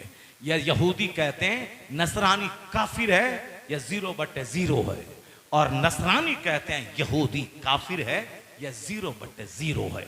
यहां तक जब इन दोनों में से किसी को मौका मिलता है, लाखों को कत्ल कर देता है। आप सबको मालूम होगा, हम लोग मौलवी साहब आदमी हैं, आपको first world war, second world war की इतिहास, अब तारीख आपको मालूम होगी। आपको मालूम होना चाहिए कि 8 करोड़ लोग इस दोनों first world war, second world war में मारे गए। उनमें एक बड़ी तादाद, लगभग 50 से 60 लाख यहूदी को हिटलर ने काट दिया, मार दिया सबों को। चूंकि हिटलर नसरानी था और इन यहूदियों को चुन चुन के मारा, लगभग 50 लाख के करीब यहूदियों को ज़बह कर दिया। अब कुछ लोगों को छोड़ दिया कश्ती पे समंदर में, ताकि जिंदा रहे। इनकी बदमाशी, इनकी शरारत को जब दुनिया देखेगी तो दुनिया बोलेगी हिटलर ने ठीक किया है, इसीलिए चंद लोगों को छोड़ दिया। आज औरतों, बच्चों, बीमारों, बेसहारों और भूखों को तड़पाने वाला इस्राइल का यहूदी पूरी दुनिया में नंगा हो गया कि हकीकत में हिटलर को इन सबको ज़बह कर देना चाहिए था, छोड़ना नहीं चाहिए था। ये चंद लोगों को क्या छोड़ा, दुनिया को जहन्नम बनाने का प्लान बना रहा है। हिटलर ने 50 लाख यहूदी को काट दिया, मार दिया, कहीं पनाह नहीं मिली। तो अरबिस्तान के उस खित्ते में जो फिलिस्तीन का इलाका कहलाता है, वहां इन बचे हुए मुट्ठी भर यहूदियों को पनाह दिया। यूएनओ की मदद से मुसलमानों ने जगह दे दी। अब वह धीरे धीरे पांव फैलाकर एक मुल्क बना लिया। इतनी ताकत मुसलमानों को आपस में तोड़ के बना लिया, मुसलमान कयामत तक कभी यूनाइट नहीं होगा। और इसराइल डिवाइड एंड रूल करके मुसलमानों को शिया सुन्नी में तोड़कर, अरबी अजमी में तोड़कर वो अपना काम करता रहेगा। अपने मकसद में यहूदी कामयाब हो गया। अमेरिका का नसरानी वो यहूदी को काटता था, लेकिन आज मुसलमान के मामले में दोनों एक हो गए। जो एक दूसरे को काफिर कहता था, वह दोनों यूनाइट हो गए कि मिटाना है मुसलमानों को। आज फिलिस्तीन को मिटाना है, कल शाम मिटाना है, परसों जॉर्डन मिटाना है। जो लोग तलवार चाटते हैं यहूदी और अमेरिकी हुकूमत का, उन सबों को कल एक तमाचे में खत्म कर देना है। और फिर बचेगा यह सऊदी, उसको भी कुर्सी से हटा करके उसे भी नंगा कर देना है। ये प्लान है। अभी तो उनको सपोर्ट करना है, उसको मिसाइल देना है, साहब जेट विमान देना है। नहीं, तुम्हारी हिफाजत हम करेंगे, तुमको कुछ नहीं बिगाड़ेगा, हमास कुछ नहीं बिगाड़ेगा, हम करेंगे। सबको तोड़ के रखा। सद्दाम को मारा उन्हीं खबीसों ने, कर्नल कज़ाफी लीबिया वाले को मारा उन्हीं खबीसों ने, इसी तरह हुस्नी मुबारक को मारा उन्हीं खबीसों ने। अब वो खबीस अब इसे मिटाना चाहता है हमास को, और ताकि सारे अरब निहत्थे हो जाएं, सबों को धीरे धीरे काट दिया जाए। मगर ये ऐश पसंद अरब के मुसलमान समझ नहीं रहे हैं। जरा मैं जो कहना चाहता हूं आपसे मुखातब हूं आपसे, कि कुरान कहता है यहूदी कहते हैं नसरानी काफिर है, नसरानी कहते हैं यहूदी कुछ नहीं काफिर है। मगर ये दोनों आज यूनाइट हो गए हमको मिटाने के लिए। तो अब मुसलमानों को क्या सबक सीखना चाहिए? दोनों एक दूसरे को काफिर कहने वाला मुझे मिटाने के लिए एक हो गया, तो क्या अब हमें ये वक्त आया है कि पीर पीर के नाम पे जंग करते रहें, साहब अशरफी रजवी के नाम पे जंग करते रहें, साहब अपने पीर के नाम पे लड़ते रहें, साहब जुलूस के नाम पे लड़ते रहें, कब्रिस्तान के नाम पे लड़ते रहें, मुहर्रम के जुलूस के नाम पे लड़ते रहें, साहब ताजिया जैसी मुरवजा ताजियादारी जो हराम है उसकी खातिर मुसलमान आपस में लड़ते रहें, एक दूसरे को कत्ल करते रहें। शेख अंसारी पठान जोलाहा के नाम पे आपस में फला शेख उठा है तो वोट नहीं देना है, अंसारी उठा है तो नदाफ वोट नहीं देगा, सैयद उठा है तो कोई शेख वोट नहीं देगा, कोई शेख उठा है तो सैयद वोट नहीं देगा। ये जो हिंदुस्तान में गंदी राजनीति चल रही है, इसराइल के यहूदी अमेरिका के ईसाई दोनों एक हो गए हमें मिटाने के लिए। तो अब कम से कम मुसलमानों को चाहिए कि एक हो जाएं, आला हजरत के नाम पे एक हो जाए, मसलक के नाम पे एक हो जाए, गरीब नवाज के नाम पे एक हो जाए, आंखों से पाक के नाम पे एक हो जाए, हसनैन करीमैन के नाम पे एक हो जाए, सहाबा अहले बैत की मोहब्बत के नाम पे एक हो जाए, मुस्तफा की मोहब्बत के नाम पे एक हो जाए। न काला गोरा देखे, न साहब शेख पठान देखे, न नदाब चौलाहा देखे, न गुजरात यूपी देखे, न बिहार बंगाल देखे। जो मुस्तफा का वफादार है वो हमारा भाई है। जिस दिन मुसलमान यूनाइट हो गया वो आंख दिखा के बोलेगा यहूदी जब तुम दोनों एक हुआ है इस्लाम मिटाने के लिए, अब हम सारे मुसलमान एक हो गए अपना हरम बचाने के लिए। वाह वाह वाह वाह, क्या बात है, जिंदाबाद जिंदाबाद, सुभान अल्लाह। आज खाने काबा इंतजार कर रहा है, मस्जिद अक्सा इंतजार कर रही है, बैतुल मक़दिस ही आवाज आ रही है। छोड़ दे घमंड, छोड़ दे गुरूर, छोड़ दे फिल्मी एक्टर की पैरवी, छोड़ दे किसी गैर मुस्लिम का झोला ढोना, छोड़ दे जहालत, छोड़ दे खुराफा, छोड़ दे शरारत, छोड़ दे मगरबी तहजीब की पैरवी, छोड़ दे ऐश पसंद जिंदगी। कल जलजला आएगा, मरना ही है, कल मौत आएगी, मरना ही है। तो माल की तलब में नमाजें क्यों छोड़ता है? माल की तलब में झूठ क्यों बोलता है? माल की तलब में क्यों हराम के लिए प्रेरित होता है? क्यों इस ज़ाहिरी दुनिया के लहवो लईब में पढ़कर अपने मुस्तफ़ा, अपने खुदा को नाराज करता है? इमाम हुसैन की कब्र से आवाज आ रही है, छोड़ दे दुनियादारी, छोड़ दे झूठ का कारोबार, छोड़ दे दुनिया की मोहब्बत, छोड़ दे बाल बच्चों की की मोहब्बत अपनी जन्नत को तबाह करने वाला काम। एक हो जा मुस्तफा के नाम पे, मुस्तफा पर ऐसा खेशरा के दीने हमाऊस कर बहु नारसिदी तमाम बुल हबीस। अपने आप को नबी तक पहुंचा, जो नबी तक नहीं पहुंचा उसमें और अबू लहब में क्या फर्क है। इसलिए हुसैन पैगाम देते हैं कि आज तुम मुस्तफा का सच्चा गुलाम बन जा, अब पैरवी किसी काफिर की मत कर, हुसैन की पैरवी कर, यहां भी तेरा चर्चा होगा, मरेगा तो हुसैन के पीछे पीछे जन्नतुल फिरदौस चला जाएगा। सुभान अल्लाह सुभान। हुसैन आजम की कब्र से आवाज आती है, बातिल से दब के जीना है तौहीन जिंदगी, यह ऐलान कर रही है आज भी तुरबत हुसैन की। बातिल से दब के जीना, घिघियाना, बाल बच्चों का मुंह देख करके जिहाद, और साहब इस्लाम दुश्मनों के खिलाफ लड़ाई करने का जज्बा सर्द कर लेना, ये नहीं है हमारी नमाज, हमारा रोज़ा, हमारा हज, हमारी ज़कात, हमारा जज्बे जिहाद जुल्म मिटाने के लिए, शिर्क मिटाने के लिए, समाज से करप्शन मिटाने के लिए, अहंकार मिटाने के लिए। अगर जिहाद की जरूरत पड़ी और तुम 1 लाख बार दरूद पढ़ने की तस्बीह लेके घर में बैठ गया, नहीं काम आएगी वो तस्बीह। इसलिए कि जब वक्त क़याम आए वहां सजदे में जाना नादानी है, और जब जिहाद का वक्त आए 1 करोड़ तस्बीह लेके पढ़ना और गरीबों के लिए 1 लाख लंगर बांटना नहीं चलेगा काम। अभी वो वक्त है जो लंगर खाने का टाइम नहीं है, ये वक्त है जिहाद का, ये वक्त है गुनाहों के त्याग का, ये वक्त है सजदा करने का, ये वक्त है उजड़ी हुई मस्जिदों को आबाद करने का, ये वक्त है हर वक्त जोश और जज्बे के साथ रहने का। अगर दुश्मन हमें मिटाने, हमें हमारी नमाज खत्म करने, हमारा शायर खत्म करने पे तुला हुआ है, मिटा देंगे, तो हमने भी सर पे कफन बांध के तैयारी कर ली है कि मिट जाएंगे मगर इस्लाम ना छोड़ेंगे, कुरान ना छोड़ेंगे, ना नमाज ना छोड़ेंगे। वाह वाह। ये जज्बा दिल में पैदा करना होगा, अपने बाल बच्चों को उसके लिए प्रिपेयर करना होगा।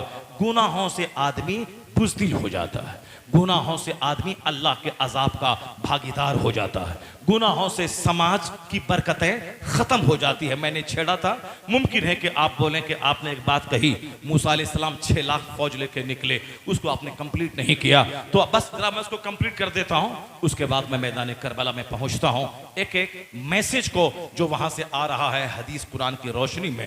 6 लाख फौज लेकर जनाबे मूसा अलैहिस्सलाम चले कहां? कौमे जब्बारीन से जिहाद करने के लिए। क्योंकि इमाम हुसैन ने जिहाद किया है, इमाम हुसैन बहादुरों के सरदार का नाम है, इमाम हुसैन के नाम से हमें स्पिरिट मिलती है, सेंटिमेंट मिलता है, जज्बा मिलता है। इसलिए बात छिड़ गई कि गुनाह से हम कमजोर हुए, पाप से हम कमजोर हुए, यकीन की कमजोरी से हम कमजोर हुए, काफिरों का क्या लेना देना, सब कुछ तो मुसलमानों को ही करना है। कुंतुम खैर उम्मा उखरिजत लिन्नास, तुम बेहतरीन करो हो जो लोगों की तरफ निकाले गए हो, तुम्हारा काम है बिड फॉर्चूस फॉरबिड वाइसेस, यानी तुम्हारा काम है नेकी का हुक्म देना और बुराई से रोकना। इस बात को गौर से सुन लीजिए। जनाब मूसा अलैहिस्सलाम 6 लाख फौज लेके निकले कौमे जब्बारीन से जिहाद करने के लिए।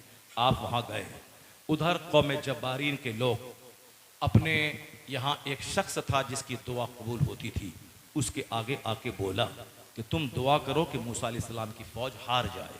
उसने कहा अल्लाह की पनाह मैं ऐसा नहीं करूंगा, वो अल्लाह के पैगंबर है, उनकी फौज के साथ औलिया और सालिहीन की रूहें हैं, मैं ऐसा नहीं करूंगा। मगर लोगों ने तोहफा तहाइफ इतना दिया कि बलम बाउरा उस तोहफा तहाइफ की जद में आकर उसके एहसान तले दबकर वो दुआ करने के लिए पहाड़ पे चढ़ गया, बद्दुआ करने के लिए जनाब मूसा अलैहिस्सलाम की फौज के खिलाफ। चूंकि वह उस कौम का मुस्तजाबुद दावात आदमी था, जो दुआ करता था दुआ कबूल हो जाती थी।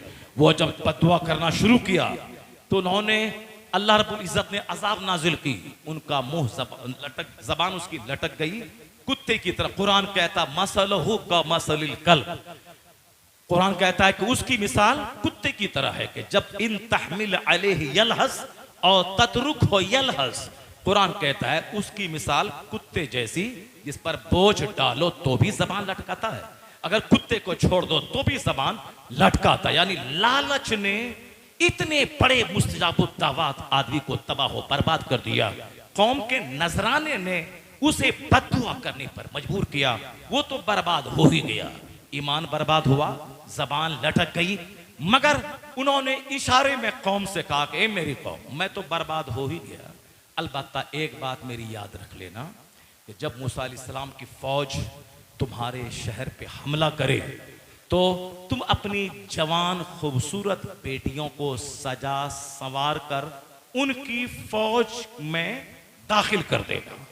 अगर एक बंदा भी ज़िना कर लिया तो 6 लाख की फौज हार जाएगी। वो तो तबाह बर्बाद हो ही गया, जबान कुत्ते की तरह लटक ही गई, बर्बाद हो गया। मगर एक ट्रिक, एक चाल उन्होंने अपनी कौम को बताया। तो जब मूसा अलैहिस्सलाम की फौज, मूसा अलैहिस्सलाम कौन पैगंबर है सबको मालूम है आपको, 1,24,000 कमोबेश नबियों में 313 रसूल और 313 रसूल में 5 उलुल अज़्म रसूल, बड़े रसूल, उन बड़े रसूलों में एक नाम जनाबे मूसा अलैहिस्सलाम का है।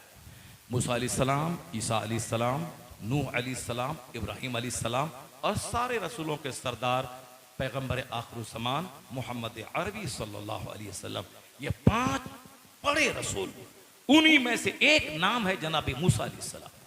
उनकी कमांडिंग में, वह कमांडर थे, उनकी कमान में जिहाद करने के लिए 6 लाख लोग गए थे, गए शहर में दाखिल हुए। उन कौम जब्बारीन के बदतमीजों ने खूबसूरत बेटियों को सजा सवार कर फौज के अंदर छोड़ दिया। मगर जो लोग तरबियत याफ्ता थे, अच्छे लोग थे, आंख उठा करके भी उन लड़कियों की तरफ नहीं देखा। लेकिन एक मालदार शख्स था, वही माल जिसकी तड़प में मेरा बेटा 30 साल बंबई में मेहनत करता है और डीएम बन के 30 साल तक नौकरी करता है। नमाज खत्म, रोजा खत्म, मौलाना का मजाक, मस्जिद का मजाक, खूब 12-12, 15-15 घंटे नींद कुर्बान करके पढ़ता है, डीएम बनता है। फिर 30 साल तक नौकरी करने के लिए पूरे हिंदुस्तान में जहां चाहे जाए, जूता पहन के रात भर सोता है। डीएम से ही पूछता है सीएम भी और प्रधानमंत्री भी कि कहाँ सैलाब आया, कहाँ आग लगी। डीएम की नौकरी बहुत बड़ी नौकरी, मगर हमेशा तनाव में रहता है। 15 घंटे स्टडी किया, 30 साल पढ़ा, अगर पास कर गया तो वाह वाह, नौकरी मिली, 30 साल की नौकरी, मर गए। उसके बाद गए कहाँ, जहां का एक दिन 50,000 साल का है। अब वहां के लिए कोई तैयारी नहीं, न नमाज है, न रोजा है, न जी भर के तिलावत है, न जी भर के सजदा है, न जी भर के दुरूद है, कुछ नहीं है। बस 2 रोटी हासिल करने के लिए 30 साल तक पढ़ा, 30 साल नौकरी की, छोटा सा घर, छोटी सी कार, छोटा सा बंगला बनाया। उसके बाद मरा, चला गया, वह 2 गज जमीन के अंदर चला गया। डीएम बने थे। जिस दुनिया को सजाने के लिए 30 साल पढ़ा, 15-15 घंटे पढ़ा, अगर बेटे के दिमाग में आप बैठा देते कि मरने के बाद जहां खरबों साल रहना है, वहां का एक दिन 50,000 साल के बराबर है। बेटा 15 घंटे स्टडी करना, पेट के लिए डीएम बने तो भी पेट के लिए दारोगा बने, लायर बने, बैरिस्टर बने, मास्टर बने, टीचर बने, किसी भी जॉब में जाए, 2 टका कमाना है, खाना पीना है, फिर मर जाना है। जब दुनिया की रोटी के लिए 15, 18, 16, 10 घंटे स्टडी करेगा, तो उस दुनिया की जन्नत के लिए 1 घंटे का टाइम निकाल के फजर पढ़ लेना, जोहर पढ़ लेना, असर पढ़ लेना, मगरिब पढ़ लेना, ताकि ईमान साथ रहे, नमाज साथ रहे। अगर पढ़ाई के दरमियान मर गए, कम से कम जन्नत तो साथ रहेगी। या फिर डीएम बन गए तो नमाज रोजे तो साथ रहेंगे, ताकि डीएम भी बने, इज्जत की रोजी भी मिली, और नमाज रोजा साथ रहा तो जन्नत भी हाथ में रही। अगर जन्नत छोड़ के डीएम बना तो 1 कौड़ी बराबर उसकी कीमत नहीं है। अगर कोई औरत डीएम बन गई, अब बेपर्दा लोगों के सामने आ रही है, बातें कर रही है, चाहे सांसद बने कि कुछ भी बने, अगर अपनी गर्दन दिखा के, चेहरा दिखा के, सर के बाल दिखा के, अगर तब मर्दों के सामने आ करके वो चाहे सांसद बने या प्रधानमंत्री बने, कयामत के दिन तो जहां खरबों साल रहना है, यहां तो 70 साल के बाद मरना है, वहां तो हिसाब देना होगा। बता ये सर से दुपट्टा क्यों खिसका, बता तूने जवानी कैसे गुजारी, बता तूने रात कैसे गुजारी, बता तूने दिन कैसे गुजारा। तो दुनिया में तो सब दिन रहना है नहीं, मगर वहां के लिए क्या तैयारी की, चंद सिक्के कमाने के लिए बेपर्दा हो गए, सर को नंगा कर लिया, नमाजें छोड़ दी, अपनी जिस्म की नुमाइश लोगों के सामने करने लगे। उससे बेहतर है वो गांव समाज की औरत जो बहारे शरीयत पढ़ती है, ईमान बचाती है, नमाज़े पंजगाना पढ़ती है, अपने अपने बच्चों को मुजाहिद बनाती है, नहीं डीएम बनी, नहीं टीचर बनी, नमक रोटी खाकर ईमान बचा मर गई तो फातिमा ज़हरा के पड़ोस में जन्नतुल फिरदौस पहुंच गए। ये कौन सी सांसद बनी, ये कौन सी डीएम बनी, ये कौन सी टीचर बनी, इज्जत और आबरू के दांव पे लगा के 2 टका कमाया, अब मर गए तो वहां करीना कैटरीना के साथ जहन्नम की आग में जलने लगे। करबला से पैगाम आ रहा है कि करीना के कनीज मत बन जा, मत बना अपनी बेटियों को, सकीना की कनीज बना, ज़ैनब की कनीज बना, फातिमा ज़हरा की कनीज बना, मुस्तफा की बीवियों की कनीज बना। अगर उनकी कनीज बनी तो जन्नत तो फातिमा के बाप की है, जन्नत की सरदारी तो फातिमा के बेटे हसनैन की है। अगर ये कनीज़े फातिमा रही, दुनिया के 70 साल 1 सेकंड है, ये गुजर ही जाएंगे। मरने के बाद अगर सकीना के साथ जन्नत में जगह मिल गई, यही कामयाब है, इससे बड़ा धनवान, इससे बड़ा सफल कोई नहीं है। ये पैगाम करबला की जमीन से आ रही है साहब। गर्दनें दिखा के ये अखरबों साल की आग मोल ले रहे हैं। तुम्हारी बेटियां ये जीनते बज़्म बनने के लिए नहीं है, तुम्हारी बेटियां ये शमे महफिल बनने के लिए नहीं है। तुम्हारा छोकरा गुटखा खा के शराब पी के अय्याशी कर रहा है, तुम्हारा बेटा गुल्ली डंडा खेल रहा है, तुम्हारा बेटा चोरी और डकैती कर रहा है, तुम्हारा बेटा जेल में सड़ रहा है, तुम्हारा बेटा काफिरों के घर में डाका डाल रहा है, तुम्हारा बेटा काफिरों की बेटी को लेके भाग के दुनिया हिंदुस्तान के 40 करोड़ मुसलमानों की नाक मिट्टी में मिला रहा है। तो और तुम अपनी बेटियों को डीएम बनाने, सांसद बनाने, आईएएस ऑफिसर बनाने के पीछे पड़ा हुआ है। ये पर्दे में रहने वाली ये कमजोर मखलूक को तो अपने मुजाहिद बनाने वाली माँ बना, इसको इल्म दे, तकवा दे, चार दीवारी को जन्नत बनाने माहौल, जन्नती माहौल बनाने के लिए उसको हुनर सिखा दे। अपने बेटों को डॉक्टर बना, इंजीनियर बना, प्रोफेसर बना, बैरिस्टर बना, हिंदुस्तान का फौजी बना, इसे विधायक बना, इसे सांसद बना, उसे नमाजी भी बना, उसे सांसद भी बना, ताकि संसद में जाके ईमान लूटा के नहीं आएगा, ईमान बचा के दूसरों को ईमान की नेमत दे के वहां से वापस आए। जिन बच्चों को पढ़ाना चाहिए वो बच्चे शराबी पापी, और जिन बेटियों को पर्दे में रख करके घर को जन्नत बनाना चाहिए उनको साफ स्कूल में भेज दिया, और सारी पढ़ाई, अब सारी एनर्जी उसी बिटिया की पढ़ाई पे लग रहा है। ये बता दे, जब तक बिटिया नहीं पढ़ी थी हिंदुस्तान का हाल क्या था, और जब आज बिटिया पढ़ रही है, रिजर्वेशन में नौकरी में जा रही, हर स्कूल का हाल क्या है मालूम है आपको, हर दफ्तर का हाल क्या है मालूम है आपको, हर ऑफिस का हाल क्या है मालूम है आपको, हर होटल का क्या हाल है मालूम है आपको। उसके बावजूद खिलाफे पैगंबर कसे रहगुज़ीर के हर किस पर मंजिल न खाद रसीद। मुस्तफा के खिलाफ जो भी करेगा कभी मंजिले मकसूद पर नहीं पहुंच पाएगा। अब जरा गौर से सुनिए मेरी बात। 6 लाख फौज दाखिल हो गई और यहूदियों ने अपनी बेटियों को सजा सवार करके कौम जब्बारी के लोगों ने भेज दिया। मुसलमान जो वफादार मुखलिस थे निगाहें झुकाकर चलते रहे, किसी भी लड़की की तरफ आंख उठा के नहीं देखा। एक टका वाला, पैसा वाला, मालदार जो न बाप का है, न माँ का है, न मौलाना का है, न पीर का है, न खानका का है, न मस्जिद का है, हराम माल जो भी कमाएगा वो बदतमीज होगा, हलाल माल जो कमाएगा वो जन्नती होगा और फिर बाअखलाक होगा, मुअज़्ज़ब होगा, बाअखलाक होगा। हराम माल सजदे की तौफीक छीन लेता है, इसलिए जो माल कमाया, खूब कीमती घर बनाया, उसकी तारीफ करेगा तो तेरा सीना भी नापाक हो जाएगा। अगर तारीफ करना है कि माशाअल्लाह अल्लाह ने बहुत दिया है, ये देखना कि माल अगर हलाल से कमाया है तब वहां सोफा पे बैठना और तब उसकी तारीफ करना अल्लाह का एहसान है। सजदा भी है, ज़कात भी है, हज भी है, खैरात भी है। अल्लाह ने माशाअल्लाह ज़बरदस्त आपको नवाजा, दुनिया भी है, इंशाअल्लाह अल्लाह की रहमत से उम्मीद है कि जन्नत भी वहाँ मिलेगी। नमाज, रोज़ा, हज, ज़कात, खैरात सब है, लेकिन अगर वहाँ नमाज के बजाय गाना है रात भर और वहाँ जवान बेटा अलग चैटिंग, बेटी अलग चैटिंग, जवान अधेड़ माँ अलग चैटिंग और अधेड़ बाप अलग चैटिंग, और अगर वहाँ तुम बैठ के चाय पी के बोले वाह माशाअल्लाह क्या घर है, अगर जानते हो सूद खा के रिश्वत लेके हराम तरीके से माल से मकान बनाया है, अगर बोला माशाअल्लाह तो फिर तुम्हारा भी सीना सख्त और हार्ड हो जाएगा।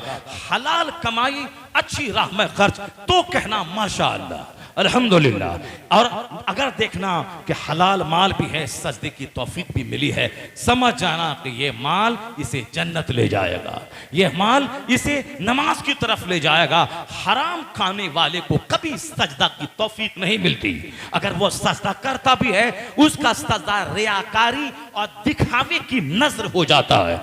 जिस सजदे में इखलास हो, जिस सजदे में सच्चाई हो, वह उसी सजदे में होगी जिसमें बदन में माले हलाल हो। हलाल खा के काबा नहीं जा पाया, मोहल्ले की मस्जिद में दुआ किया, तो बुजुर्गों ने कहा है हराम खा के जो दुआ काबा में करेगा वह दुआ रद्द हो जाएगी। हलाल खा के अगर काबा जाने का पैसा नहीं मिला, मोहल्ले की मस्जिद में दुआ करे, यह दुआ मोहल्ले की मस्जिद में कबूल हो जाएगी। यह है इस्लाम, यह है शरीयत, और यह है इस मसले के अहले सुन्नत व जमात, और यह है शरीयत और मसले के हक की बातें। इसके अपने मन से लड़ा देना, अपने मन से बातें निकाल देना, शादी करा देते, बच्चियों की शादी करा देते, उसकी करा देते। ये वैसे ही लोग हैं जो कहते हैं कुर्बानी में 1 लाख बकरा की क्या जरूरत थी, 1 लाख रुपए से गरीब की बेटी की शादी करा देते। गरीब की बेटी की शादी के लिए क्यों चिंता है तुमको? तुम अपने समाज के लोग बैठ करके इस मसले का हल निकाल। जिस तरह मेरे पैगंबर ने अपनी बेटी की शादी फातिमा ज़हरा की शादी मस्जिद में कराई, और कोई नया जोड़ा नहीं, पुराने जोड़े में कोई 50-100 आदमी का हंगामा नहीं, चंद सहाबा की मौजूदगी में मुस्तफ़ा ने अपनी बेटी फातिमा को अली के निकाह में दे दिया। सादे ढंग से हसनैन के अब्बा की और अम्मा की शादी हो रही है, सिंपल ढंग से। मस्जिद नबवी में 1 लाख सहाबा मौजूद थे, मगर 1 लाख सहाबा को खबर मिल जाती कि मुस्तफ़ा की बेटी की शादी है, मक्का से मदीना और मसाफा से सारे सहाबा आ जाते। चंद लोगों की मौजूदगी में मस्जिद नबवी में साधारण तौर पर शादी होगी। किस अली के निकाह में बेटी दिया? कायनात का मालिक व मुख्तार, जन्नत का मालिक, महबूब परवरदिगार, जिस अली के पास रहने का घर नहीं था। मुस्तफ़ा ने तकवा देखा, परहेजगारी देखी, अपनी बेटी को अली के निकाह में दे दिया, और चंद लोगों के बीच दे दिया। ना 5 स्टार होटल, ना लान, ना साहब शानदार डेकोरेशन। गरीब भाई दवाई के लिए तरस रहा है और ये 5 लाख का डेकोरेशन कर रहा है। गरीब फूफी कैंसर से पीड़ित है, ये साहब 5 स्टार होटल और जबरदस्त बड़ा लान बुक कर रहा है। ये क्या है? और ये बोलता है जलसा कराने से क्या होगा, कुर्बानी करने से क्या होगा, हज में 5 लाख खर्च करने से क्या होगा। बोल उस फजूल खर्ची के खिलाफ, बोल डीजे के खिलाफ, बोल शेख चिल्ली के खिलाफ, बोल तवाइफ के नाच के खिलाफ, बोल हिजड़े के डांस के खिलाफ, बोल औरत और मर्द के कव्वाली के मुकाबले के खिलाफ, बोल ढोल ताजा बाजा के खिलाफ। ये अमरे बिल मारूफ, जहां मुसलमान जमा होंगे उनके सामने कुरान हदीस बयान किया जाएगा। इस जन्नती महफिल, पाकीज़ा महफिल, जिसमें मुसलमान 1000 आते हैं, 1 करोड़ फरिश्तों की बारात यहाँ आती है, उस महफिल के खिलाफ बोलता है। ये महफिलें करता कौन है? क्रिकेट का मुकाबला सब कर रहा है, फुटबॉल का मुकाबला सब कर रहा है, सिनेमा हॉल सब जा रहा है, सर्कस सब दिख रहा है। ये महफिल तो चंद वो गरीब नौजवान है जो गाली गलौज सुनकर, दूसरों से भीख मांगकर, लाइट का, शामियाने का, माइक का इंतजाम करके मौलाना को बोला कि बोलता इस्लाम सिखाओ, शरीयत सिखाओ। जो काम डीएम, मुख्यमंत्री, अरबपति नहीं करता, वो काम ये मोहल्ले के चंद बच्चे कर रहे हैं। इसकी टांग खिंचाई मत कर, उसको दाद दे कि जो काम समाज का अरबपति नहीं करता है वो काम तुम करवा रहा है, तुम्हें मुबारक हो, नेक काम करना मुबारक हो। इतनी हौसला अफजाई कर कि ये महफिले हुसैन, जिक्र हुसैन 100 साल जब इसके पूरे हो जाए तो तेरे मरने के बाद तेरा बच्चा बोले यह महफिल 100वां महफिल हो रही है। मेरे बाप को अल्लाह बख्श दे जिसने क्रिकेट की महफिल नहीं छोड़ी, मुस्तफा के नवासों के जिक्र की महफिल छोड़ी है। वो तुम रहोगे कब्र में, तेरे बच्चे यहाँ तेरी मगफिरत की दुआ करेंगे कि अल्लाह और मेरे बाप, मेरे दादा को बख्श दे, जिन्होंने एक अच्छी रिवायत को जारी किया है। जब लड़कियां गई, वही माल वाला, उसको देखा, खूबसूरत औरत थी, नहीं कंट्रोल हुआ, उसको गोद में उठाया, जनाबी मूसा अलैहिस्सलाम के पास गया और कहा हुजूर ये मेरे लिए हलाल है या हराम? जनाबी मूसा अलैहिस्सलाम जलाल में आ गए, कहा मरदूद उसे जुदा कर, उसको जुदा कर, ये तेरे लिए हराम है बगैर निकाह के। उन्होंने नहीं माना। किसकी बोली? मौलवी की बोली। मेरे जैसे करोड़ों मौलवी जिनके पांव की धूल के बराबर न हो, उलुल अज़्म रसूल हैं जनाबी मूसा अलैहिस्सलाम, उनकी बात वो मालदार नहीं मानी। वो मालदार था कौन? मूसा अलैहिस्सलाम की फौज का सिपाही था। नहीं मानी, उस खूबसूरत औरत को लेकर अपने खेमे में गया, उनके साथ मुंह काला किया। मुंह काला करना था कि मूसा अलैहिस्सलाम वहां से नाराज होकर निकल गए और कहरे इलाही ऐसा टूटा, प्लेग की बीमारी फौरन शुरू हो गई। ताउन का मर्ज, यानी गिल्टी होना, शदीद दर्द होना, तड़प के मर जाना। जब मूसा अलैहिस्सलाम के एडवाइजर को पता चला कि ये क्या हो रहा है, कहा क्या हुआ? कहा एक फला मालदार ने जिना किया है। उसके बाद ये हुआ, आप गए वहां, उन दोनों को संसार किया, दोनों मर्द औरत को मार दिया। उसके बाद ये अजाब रुका, मगर अजाब रुकते रुकते 70,000 लोग उस मर्द से मर चुके थे। 70,000 लोग। मैं कहानी इसलिए नहीं छेड़ा करबला की, हाय सोहरा हाय सकीना की, मैंने वो बात छेड़ी। आप कहते हो हम ना नमाज छोड़ते हैं, हम ना शराब पीते हैं। मैं अल्लाह रब्बुल इज्जत के नजदीक एक आदमी का गुनाह कभी कभी पूरे समाज, पूरी फौज की तबाही का जरिया हो जाता। एक आदमी ने जिना किया था, 70,000 लोग ताउन के मर्ज में मर गए। 6 लाख फौज का पांव उखड़ गया, सारे लोग वहां से भाग गए। जनाबे मूसा अलैहिस्सलाम नाराज होकर लश्कर से निकल गए। उलुल अज़्मे रसूल 6 लाख लोग के ले गए थे, मुट्ठी भर लोगों को पीस देते, मगर एक आदमी के ज़िना करने से सारी फौज हार गई। क्या कहता है ये कुरान? ये आयत करीमा की शान नुज़ूल है। मसलहु का मसलुल कल, इसी खाली कुरान पाक बगैर देखे पढ़ लें। माँ बाप मरे तो तीजा 40वां में मौलवी साहब को बुला के करवा ले। इन्नल्लाह यरफउ बिहाज़ल किताब अक़वामा व यदउ बिही आखरीन। अल्लाह इस किताब के जरिए बाज लोगों को बुलंद कर देता है, अब बाज लोगों को पस्त कर देता है। जो कुरान से अच्छा सलूक न करे, कुरान से नूर हासिल न करे, कुरान पाक की तालीमात पर अमल नहीं करे, वह कौम तबाही की नजर हो जाती है। उसे काफिर पांव का खिलौना बना लेते हैं। अल्लाह रब्बुल इज्जत उसको बुलंद करता है जिसके घर में तिलावत हो, जो कुरान पाक पे अमल करता हो। यही पैगाम मुस्तफा ने गदीर खुम के मौके पर कहा था कि ऐ लोगो, क़द तरक्तु फीकुमुस सकलैन अव्वलुहुमा किताबुल्लाह फीहिल हुदा वन नूर। हुजूर ने जो कुछ कहा था, ये ईद गदीर मना रहे हैं, ढोल बजा रहे हैं। अब हुजूर ने जो कहा था कि 2 चीज छोड़ के मैं जा रहा हूं, उन दोनों का दामन मजबूती से थामे रखना। वह दोनों चीजों में से क्या है? एक कुरान है और एक अहले बैत है। कुरान में हिदायत है, रोशनी है। कुरान को थामे रखने का मतलब कुरान से नूर लेना, कुरान से रोशनी लेना, कुरान से मार्गदर्शन लेना। कैसे जिए, कैसे मरें, कैसे जिंदगी गुजारें, ये कुरान तुम्हें बताएगा। और फिर कुरान थ्योरी है, उसमें हिदायत है, और उस थ्योरी पर अमल करने वाला जो गरोह है, मुस्तफा कहते इतरती अहलो बैती, ये मेरे अहले बैत, मेरे घर वाले हैं। कुरान पढ़ना हो तो कुरान पढ़ना, उसको समझना हो तो मेरे हसन, मेरे हुसैन, मेरे अली को देखना। यहां प्रैक्टिकल मिलेगा, वहां थ्योरी मिलेगी, या दोनों को सीने से लगा के रखना।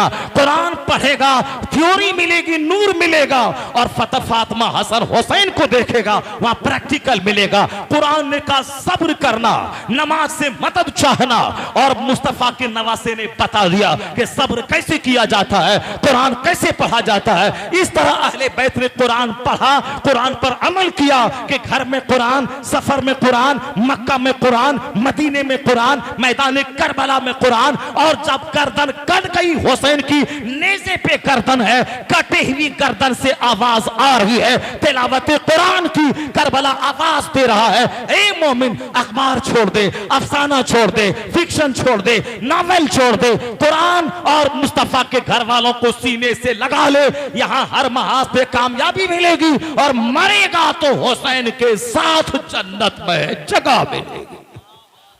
तरक्तु फीकुमुस सकलैन, 2 भारी चीजें तेरे दरमियान में छोड़ के जा रहा हूं। अगर तुम उसको पकड़े रहोगे तो तुम गुमराह नहीं होगे। अब कुरान शरीफ में सब्र का बयान आया है, तो अहले बैत ने सब्र करके दिखाया है।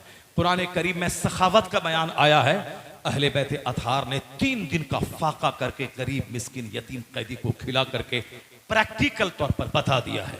कुरान में आया है कि जान दे देना, हम तुम्हें आजमाएंगे, वाला नबलु वन्नकुम बेशई मिनल खौफ वल जू व नक्सी मिनल अमवाल वल अनफुस वस समरात, वी विल टेस्ट यू, हम तुमको आजमाएंगे, कभी अमन देकर, कभी खौफ देकर, कभी माल की कमी देकर, कभी जालिम हुक्मरान को मुसल्लत करके, कभी तेरे बच्चों की जान लेकर। हम जू भूख से, खौफ से, जान की कमी से, माल की कमी से तुमको आजमाएंगे। चूंकि हमने तुझको जान दिया है, हम अगर जान ले लें तो देखूंगा मैं तू क्या बोलता है। हमने ही तुझको अरबपति बनाया, फिर अगर हमने तेरा माल आजमाइश के लिए कम कर दिया, फिर मैं देखूंगा कि तू मालदारी में क्या बोलता है और तू गरीबी में क्या बोलता है। अल्लाह ताला आजमाता है बंदों को। हम लोग अमन है तो अल्लाह अल्लाह, खौफ आया तो छोड़ दिया अल्लाह का नाम लेना। बाल बच्चे हैं जिंदा तो फातिहा, नियाज, लंगरे गौस, लंगरे ख्वाजा। हम लोग को तो लंगर ही खाना है, खा खा के बिल्कुल मोटा हो जाना है।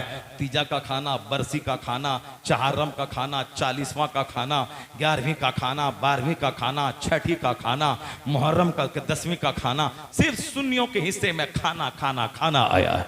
सजदा खत्म, सिर्फ करबला का लंगर, प्यास याद है, तिलावत याद नहीं है। करबला का साहब वो जंग याद है, हुसैन का सजदा नेज़ों के दरमियान वो याद नहीं है। इसीलिए कोई ढोल लेके बैठा है, कोई मरसिया लेके बैठा है, कोई तीजा लेके बैठा है, कोई 40वां लेके बैठा है, कोई 10वां लेके बैठा है। हुसैन लेके कौन बैठा है? हुसैन का सब्र लेके कौन बैठा है? हुसैन का जज्बे शहादत लेके कौन बैठा है? हुसैन की रजा लेके कौन बैठा है? हुसैन के मैदान करबला में भूख भी है, वहां प्यास भी है, वहां खौफ भी है, वहां बच्चों की जान भी जा रही है। ये खौफ के 5 बातें आजमाइश के जो इस आयत करीमा में है, वो सारी बातें करबला में जमा है। चटियल मैदान भी है, परदेश भी है, भूख भी है, प्यास भी है, और फिर वहां बाल बच्चों की जान की कमी भी है, अपनी जान जाने का भी अंदेशा है। सारी चीजें वहां जमा है। मगर कुरान कहता है बशरी साबिरीन लजीना इज़ा असाबतहुम मुसीबा, ए हबीब आप खुशखबरी दीजिए कि जब मुसीबत आई थी है मेरे बंदों पे, और उन्होंने कहा ये मुसीबत तो अल्लाह की तरफ से आई है, अल्लाह ही मुसीबत का हल करने वाला है, हम तो अल्लाह के फैसले पे साबिर और शाकिर रहने वाले हैं। अगर उन्होंने सब्र किया और तकदीर पे राजी रहा, अल्लाह की दी हुई मुसीबत पे वह सीना नहीं पीटा, वह घबराया नहीं, वह विचलित नहीं हुआ, वह ज्यादा घबराया नहीं, सब्र किया, तो अल्लाह कहता है ये साबिरीन लोग हैं, उलाइका अलैहिम सलवातुम मिर रब्बिहिम व रहमा व उलाइका हुमुल मुहतदून। यही वह लोग हैं जिन पर खुदा की रहमतें नाज़िल होती हैं, यही लोग हिदायत याफ्ता हैं, यही लोग कामयाब हैं। हुसैन ने मैदान करबला में सब्र की तारीख रच के बता दिया कि जो साबिरीन के साथ अल्लाह होता है, जुल्म करने वाले के साथ अल्लाह नहीं होता, और जुल्म करने वाला देर या सवेर तबाह हो ही जाता है, और सब्र करने वाला मरता नहीं, वो जिंदा हो जाता है। तो मैदान करबला से आवाज आ रही है कि जुल्म को मर ही जाना है, और सब्र हमेशा के लिए सुरखरू हो जाता है। यही मैदान करबला से पैगाम मिल रहा है कि जुल्म और अहंकार और घमंड को अल्लाह चूर चूर कर देता है, सब्र को अल्लाह सब्र की इज्जत को बढ़ा देता है, सब्र को दायमी जिंदगी देता है। जो अल्लाह की राह में जिहाद करे, जो जालिमों के सामने डरपोक बन के ना रहे, जो जालिमों के सामने हक बयान करे, जो दुनिया के आराम को ठोकर मार के खुदा की राह की शहादत को कबूल कर ले, वही लोग सक्सेसफुल हैं, वही लोग हिदायत याफ्ता हैं। अब जरा तारीख का एक छोटा सा चैप्टर मैं खोलता हूं। चैप्टर तो है बहुत बड़ा, लेकिन मैं इन शॉर्ट आपके सामने बयान करता हूं। क्या थी एक बात ये, और मैदान करबला में क्या हुआ, और मैदान करबला के बाद क्या हुआ, बस ये 3 बातें मेरी सुन लीजिए। आपकी तवज्जो है मेरी तरफ? तवज्जो है कि नहीं? जरा जोर से बोले सुभान अल्लाह, हाथ उठा के बोलिए ला इलाहा इल्लल्लाह। अब बहुत सारे लोग, कुछ लोग बीच से चले गए। हम तो खुश हैं कि 80 साल का मेरा वो बाबा बैठा हुआ है। हम तो खुश हैं कि साहब हमारे सामने ज़ईफ लोग बैठे हुए हैं, मगर वो हमारा जो छोकरा टाइप का जो हमारा बेटा भतीजा है, उसको तो दिल में लगता नहीं जलसे में, उसको तो बाहर घूमने में मजा आता है। अल्हम्दुलिल्लाह 2-4 छोकरा गया तो हम नाराज नहीं हैं, यहाँ तो सैकड़ों हमारे बच्चे हैं जो बैठे हुए हैं। सुभान अल्लाह। अल्लाह ताला इन बच्चों को सेहत और तंदुरुस्ती अता फरमाए, अल्लाह ताला इन बच्चों को जज्बे जिहाद अता फरमाए। अल्लाह इन बच्चों को हसनैन का सच्चा गुलाम अता फरमाए। शादी सिंपल होती है तो बच्चा नेक होता है, शादी में धूमधाम नहीं होती है तो उस शादी में बरकत अल्लाह देता है।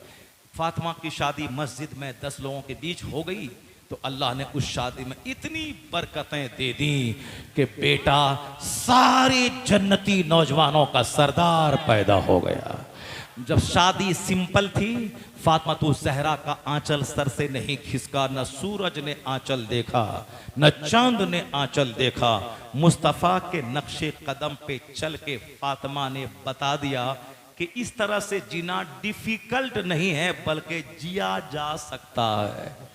जो लोग ये कहते हैं कि नहीं साहब कौन चलेगा शरीयत पर, कौन चलेगा मौलाना की बात पर, कौन चलेगा हिदायत पर, वो जो कहते हैं कि इस जमाने में कोई चलता है क्या, इस जमाने में क्या होता है, इस जमाने में फटा पैंट पहना जाता है, इस जमाने में गुटखा 24 घंटे चबाया जाता है। हम लोग नहीं चबाते हैं गुटखा, जी रहे हैं कि नहीं जी रहे हैं। हम लोग फटा हुआ पैंट नहीं पहनते हैं, जी रहे हैं कि नहीं जी रहे हैं।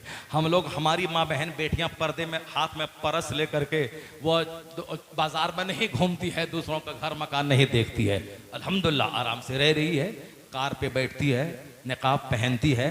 अगर सख्त ज़रूरत हुआ बाजार जाने की, पर्दे में मलबूस होकर कभी जाती है, अपना सामान लिया, खरीदा, औरतों के साथ अपना घर आ गई, आराम से घर में रहती है, तिलावत करती है, नमाज पढ़ती है। ये पैंट और जीन्स शर्ट पहन के फप्पर से लेके इधर घूमते रहना है बाजार में, जैसे जैसे कोई चैन नहीं मिल रहा है, आग लगी हुई बदन में, कोई कोई कोई कोई साहब वो शिकार तलाश कर रही है, कभी इसको देखना उसको देखना उसको देखना। ये क्या तमाशा है। वो औरतें जो अरबपति घराने की हैं वहां भी पर्दा है, जहां हुसैन है वहां पर्दा है, जहां हसन है वहां पर्दा है, जहां फातिमा ज़हरा है वहां पर्दा है, और जहां करीना है, जहां कैटरीना है, जहां अमिताभ बच्चन है, जहां अजय देवगन है, जहां अखिलेश यादव का चर्चा 24 घंटे है, जहां साहब शाहरुख खान का चर्चा है, अब वहां तो होगा ही, वहां म्यूजिक होगा, मस्तियां होंगी, रात भर कॉमेडी होगी, हंसने का माहौल होगा, गरीबों के मजाक उड़ाने का माहौल होगा, मौलवी लोगों की शराफत के कहकहा मारने का मजाज होगा। सुन ले कहकहा मारने वाले, कुरान में आया है कि जब जहन्नमी को जहन्नम में डाला जाएगा और पूछा जाएगा क्यों जहन्नम पहुंचे, क्या करते थे जो आग में आ गए। दुनिया में 70 80 साल 90 साल तो जैसे तैसे गुजार दिया, 1 सेकंड है दुनिया का 70 साल। तुम जहां पहुंचे, जहां का एक दिन 50,000 साल के बराबर है, तो आग में क्या करते थे दुनिया में जो पहुंच गए आग में। तो कुरान कहता है ये शख्स जवाब देगा, इन्ना कुन्ना, ये सब जवाब देगा। फरिश्ता बोलेगा कि हुआ फी अहलिही मसरूरा, इन्नहु कान फी अहलिही मसरूरा, ये अपने अहलो अयाल में खुश था, मस्त था, कहकहा मारता था, कॉमेडी रात भर देखता था। इन्नहु काना फी अहलिही मसरूरा, इन्नहु काना फी अहलिही मसरूरा। कहां जा रहे हो ए लड़का, एक नंबर, जाओ जाओ जाओ जाओ जाओ। हम बोल रहे हैं ना 2 घंटे से, हमको प्यास लगी ना, प्यास है ना पेशाब है। और ये देखिए बैठ के सिर्फ सुन रहा है, सुभान अल्लाह भी नहीं कह रहा है जोर जोर से। चलो सुभान अल्लाह हर 5 मिनट में बोले तो थक गया सुभान अल्लाह कहते कहते, 2 घंटा सुभान अल्लाह कर रहे हैं, कितना कहेंगे। तो सुभान अल्लाह कह देने से थकता नहीं है, अंदर से एनर्जी उसकी बढ़ जाती है। हाँ, हम तो कभी कभी कहते हैं ना कि डॉक्टर लेविल पावेल बहुत बड़े साइकोलॉजिस्ट थे, वो कहते हैं the Quran word to word is the resource of energy. कुरान हर्फ बहर्फ ताकत हासिल करने का खजाना है। लड़का क्या सुन रहा है तुम, नहीं सुनेगा। देखिए इस चारों लड़के के सर पे टोपी नहीं, जरा देखिए गौर से, चारों बच्चे नंगे सर हैं। ये तो हम तारीफ करेंगे कि कम से कम 2 घंटे से दीन सीख रहा है। अगर ये जो कुछ मैं बताया हूं अगर गौर से सुना है, अगर सोचेगा तो फिर जिंदगी बदल जाएगी इसकी।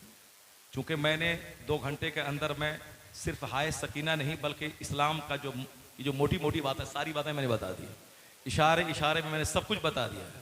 वमा अलैना, अगर मैं भी पढ़ भी दूं तो भी हमारी तकरीर हो चुकी है, लेकिन अभी होगी नहीं, 1 घंटा और। घबराएंगे तो नहीं आप लोग।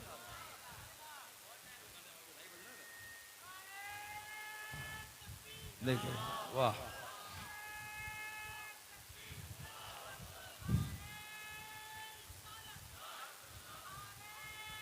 सुभान अल्लाह। बस अच्छा, ठीक है।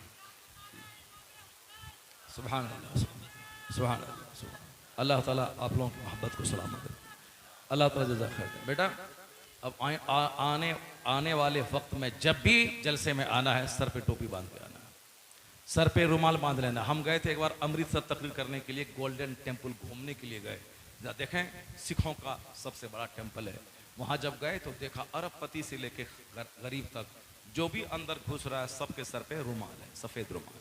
जिसके पास नहीं है वो लोग सिख लोग रुमाल लेके खड़े रहते हैं, इसको ले कोई खरीद के, कोई ऐसे लेके, अंदर नंगे कोई नहीं जाएगा। जिसका कोई घर में नहीं है वो सफ़ेद रुमाल सर पे लगा। और जिसके धर्म में, जिसका धर्म ही सच्चा है, इस्लाम हक है, कुरान हक है, अल्लाह हक है, रसूलुल्लाह हक है, जिसका मजहब सच्चा है उसका मानने वाला ऐसे बैठेगा। ये देखिए सर में ये सफ़ेद बाल किया हुआ है, सफ़ेद में सफ़ेद डाई किया हुआ है। काला बाल कितनी बड़ी नेमत है, सब लोग मालूम है। काला बाल, काला बाल, काला बाल कितनी बड़ी नेमत है। अभी हमने देखा इमाम साहब को तो हम दंग रहे, कहाँ चले गए इमाम साहब का है? हाँ ये देखिए, ये देखिए, हमको अभी रश्क आ रहा है। हालांकि मेरी उम्र इनसे कम नहीं है, इनकी उम्र मुझसे कम नहीं है। कितनी उम्र हो रही है आपकी? 48-50 साल। तो हम 4 साल बड़े हैं इनसे। हमारी 54 उम्र हो रही है। मगर आज से 10 साल पहले की तस्वीर हमारी अगर आप लोग देखे होंगे, मोछ, सर, गदाड़ी के सारे बाल काले जबरदस्त लगते थे। अभी बूढ़ा लग रहे हैं, दाढ़ी के बाल सफ़ेद हो गए। तो अभी सोचते हैं कि वही बाल रहता तो थोड़ा अच्छा लगता। बच्चा भी सोचता कि हाँ मेरे अबू जवान हैं। चूँकि सफ़ेद हो जाने के बाद ना बीवी कदर करती है, ना बच्चे कदर करते हैं, ना दुश्मन ही डरता है। चूँकि एक शेर है हिंदी में, धोले धोले सब भले, धोले भले न केश, तिरिया डरे न रिप मरे, न आदर करे नरेश। सफ़ेद सफ़ेद सब बेहतर है, सफ़ेद कपड़ा बेहतर है, सफ़ेद कलर बेहतर है, सफ़ेद रंग बेहतर है, मगर का बाल सफ़ेद बेहतर नहीं है। चूँकि बाल सफ़ेद होने के बाद ना बीवी डरती है, न बादशाही नौकरी देता है, न दुश्मन डरता है। इसलिए सफ़ेद काला बाल कितना अच्छा होता है। और सफ़ेद बाल भी अच्छा होता है कैसे? लंबा पीरियड इस्लाम में उसने गुजारा है, इसलिए सफ़ेद बाल वाला काबिल एहतराम हो जाता है या सीरियस संजीदा हो जाता है। तो अब बूढ़ा आदमी उल्टा पुल्टा हो गया कि वह काला खिजाब लगा रहा है। अभी अब बरेली शरीफ में हम सवेरे आ गए थे, होटल में ठहरे, बाल बनाने के लिए गए एक जगह, खाना खाने गए, आए देखा सैलून खुला हुआ, चले गए, बाल बनाया। वो हमसे पहले एक बूढ़ा बैठा हुआ जो बिल्कुल ऐसे था, वो बिल्कुल काला खिजाब बाल में लपेटवा रहा था। मैं जब निकला बाल बना के, मैंने कहा खूब काला खिजाब लगवाया, खूब बाल को काला किया। वो था काला लगाए क्या, यानी वो जो है मजा आ रहा उसको, काला लगाया। आला हजरत से किसी ने पूछा था, हुजूर ये काला खिजाब लगाना कैसा है? आपने कहा हराम है। आपने क्या कहा? हराम है, हराम है। क्यों? जो अल्लाह ने बुढ़ापा दिया है उस बुढ़ापे को छुपा रहा है, नेचर बदल रहा है। हाँ मेहंदी लगाना सुन्नत है, लेकिन खिजाब लगाना काला हराम है। तो अब पूछा हुजूर बूढ़े लोग जवानी को, बुढ़ापे को छुपाने के लिए, जवान बनने के लिए लगाते हैं खिजाब, ताकि घर में औरतें सब खुश रहें। तो आला हजरत ने कहा बूढ़ा बैल सींग में तेल लगाने से जवान होता है क्या? जो बूढ़ा बैल है उसके सींग में तेल लगा देना जवान हो जाएगा? ये बाल काला होगा, ये हड्डी को क्या करेंगे, ये पुट्ठा को क्या करेंगे, ये रग को क्या करेंगे? इसलिए बाल काला करना कमाल नहीं है, नमाज रोजे से रूहानी ताकत पैदा करना कमाल है, स्पिरिचुअल फोर्स। 80 साल में हमारे एक बुजुर्गों ने शादी की, 4 बेटे पैदा हुए, और यहाँ 25 साल ही में लोग फेल हो रहा है। कौन? बूढ़ा काला खिजाब लगा रहा है, ये छोकरा देखिए ये सफेद बाल बनाने के लिए डाई कर रहा है। हम लोग काले बाल के लिए तरस रहे हैं और ये काला बाल को सफेद बना रहा है। क्या उल्टा पुल्टा काम हो रहा है यार दुनिया में। इसीलिए दुनिया में बारिश रुकती है, इसी दुनिया में अजाब आ रहा है।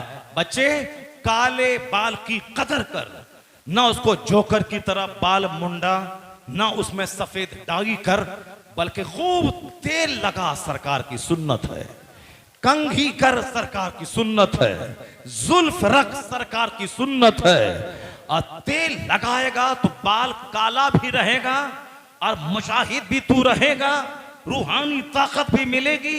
और सुनो गौर से, पागलपन की बीमारी मरते दम तक नहीं आएगी। सर में तेल लगाना पागलपन की बीमारी का जबरदस्त इलाज है। हमारे शायर साहब कहां चले गए? सईद भाई कहां है? आप तेल लगाए कि ये आपका बाल बहुत खूबसूरत लग रहा है। हमारा फोटो आज से 15 साल का वो हमारी वाइफ के पास है, वो देखती है फोटो को। आप ही वही हैं, आप अब वही हैं। देखिए कैसा जुल्फ, पहले जुल्फ रखते थे, मगर उसके बाद जब मदीना शरीफ रमजान में जाने लगे तो अब वहां जाके बाल मूंडना है उम्रा में। फिर अभी थोड़ा बाल बढ़ा, फिर अल्लाह ने चाहा तो रमजान में अगर गए तो फिर ये थोड़ा सा बड़ा होगा, फिर जगह मोड़ना पड़ेगा। तो 10 साल पहले वाला बाल जो था वो बाल अब ना घर में देख पा रही हैं वो, ना हम बना पा रहे हैं, क्योंकि सब बाल वहाँ मरहम शरीफ में वहाँ मुंडाना पड़ता है। शायर साहब का बाल देख करके मुझको बहुत अच्छा लग रहा है। बात जुल्फ है, लेकिन एक बात बहुत बुरी लग रही है कि बाल में तेल नहीं है। तेल लगाइए, जबरदस्त तेल, गर्मी हो सर्दी हो कुछ भी हो, सरकार की सुन्नत है। खूब इतना तेल लगाएं कि एक कपड़ा अंदर रुमाल बांध लें, ताकि पगड़ी और टोपी उस तेल में तेल से खराब ना हो जाए। और सुन्नत है सरकार की कि सरकार जुल्फ रखते थे और तेल बहुत लगाते थे, और सरकार अपने सर में एक कपड़ा बांधते थे, उसके ऊपर में अमामा पहनते थे। और जब कभी अमामा खोलते और वह कपड़ा खोलते थे, हदीस में यही लफ्ज आया है, वो कपड़ा ऐसा लगता था जैसे किसी तेल बेचने वाले तेल वाले का कपड़ा हो। अल्लाह, इस कदर तेल सरकार लगाते थे। और मैंने एक रिपोर्ट पढ़ी अभी कुछ साल पहले, जब मैं पहले कुरान और साइंस पे खिताब करता था। अब तो नमाज, रोजे, हिदायत, इस्लाह मुआशरा, यानी हालात इतने बिगड़े हुए हैं समाज के, नमाज पर कोई बोलता ही नहीं है, नमाज कोई पढ़ता नहीं है, औरत मर्दों के हालात खराब है। इसीलिए अब हमने कुरान साइंस वाला टॉपिक छोड़ दिया। कभी कभी बोलते हैं, लेकिन पहले 2-2, ढाई घंटे कुरान पाक की आयतें पढ़ते थे और साइंस की तहकीक बताते थे। और आज भी जब कोई डिमांड करता है तो वह खिताब हम करते हैं। उस जमाने में हम कहा करते थे कि यूरोप में एक शख्स हॉस्पिटल का जबरदस्त सर्जन और बहुत बड़ा फिजिशियन के मरीजों का स्पेशलिस्ट डॉक्टर था वो, मगर हमेशा शोध करता रहता था कि क्या करें मेडिसिन से हट के कि पागलपन की बीमारी को दूर किया जा सके। एक बार वो रास्ते में सफर कर रहा था, कभी बाग को देखता, दरख्तों को देखता, सोसाइटी के लोगों को देखता, जैसे हम लोग घूमते, नजर पड़ गई उसके बाल पे, नजर पड़ गई। कोई दूसरा होता तो नहीं बोलता, मगर हमने बोल दिया, चूंकि अगर हमने बोला तो मेरा जितना बच्चा है वो लोग सुन ले, फिर कभी वो डाइव नहीं करवाएगा। इसी सोच में बोलते हैं। अल्लाह ताला जिसको चाहता है हिदायत देता है। हम लोगों का काम नहीं कि गले में चादर डाल करके मस्जिद घुसा दें, ना नबी पर फर्ज था ये काम, ना किसी आलिम पे फर्ज है। नबी भी कुरान पढ़ के सुनाते थे, अल्लाह का कलाम सुनाते थे, हजारों में से 2-4 खींच के आ जाता था। और आज आलिमों पर भी यही फर्ज है, कुरान पढ़ के सुना दें, हदीस पढ़ के सुना दें। तो आप गले में चादर डाल के खींच के मस्जिद ना घुसाएं, आप बताएं, उसी में से अल्लाह जिसका चाहेगा दिल बदलेगा, वह नमाजी बन जाएगा।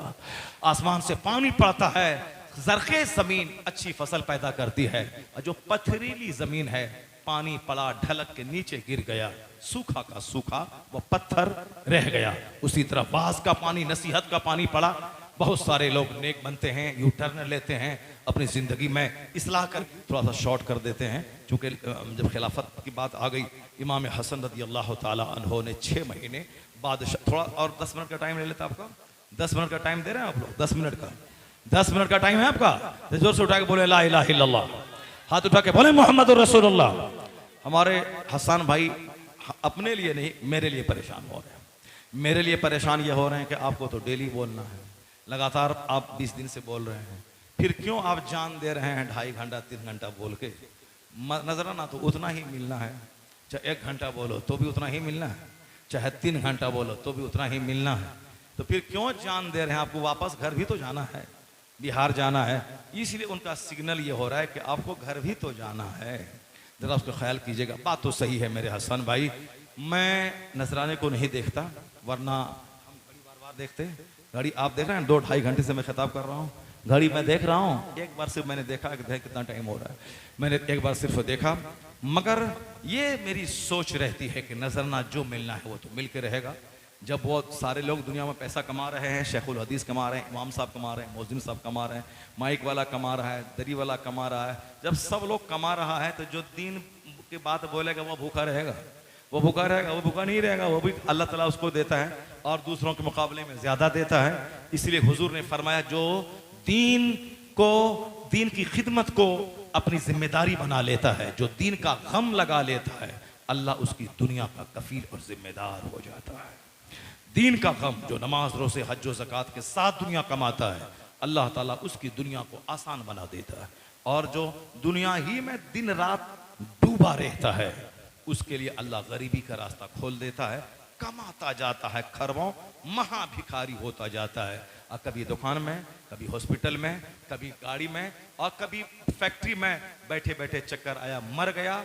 न दुनिया में सुख मिला, न चैन मिला, न जी भर के तिलावत, न जी भर के इबादत, न 3 घंटा महफिल में बैठ करके इस्लाम सुनता है। कौन अरबपति, कौन डॉक्टर, कौन इंजीनियर, कौन प्रोफेसर, कौन स्कूल का टीचर बैठता है? ये तो आम लोग हैं जो बेचारा दिन भर खेत में रहा, रात भर इस्लाम सुनने के लिए बैठ गए।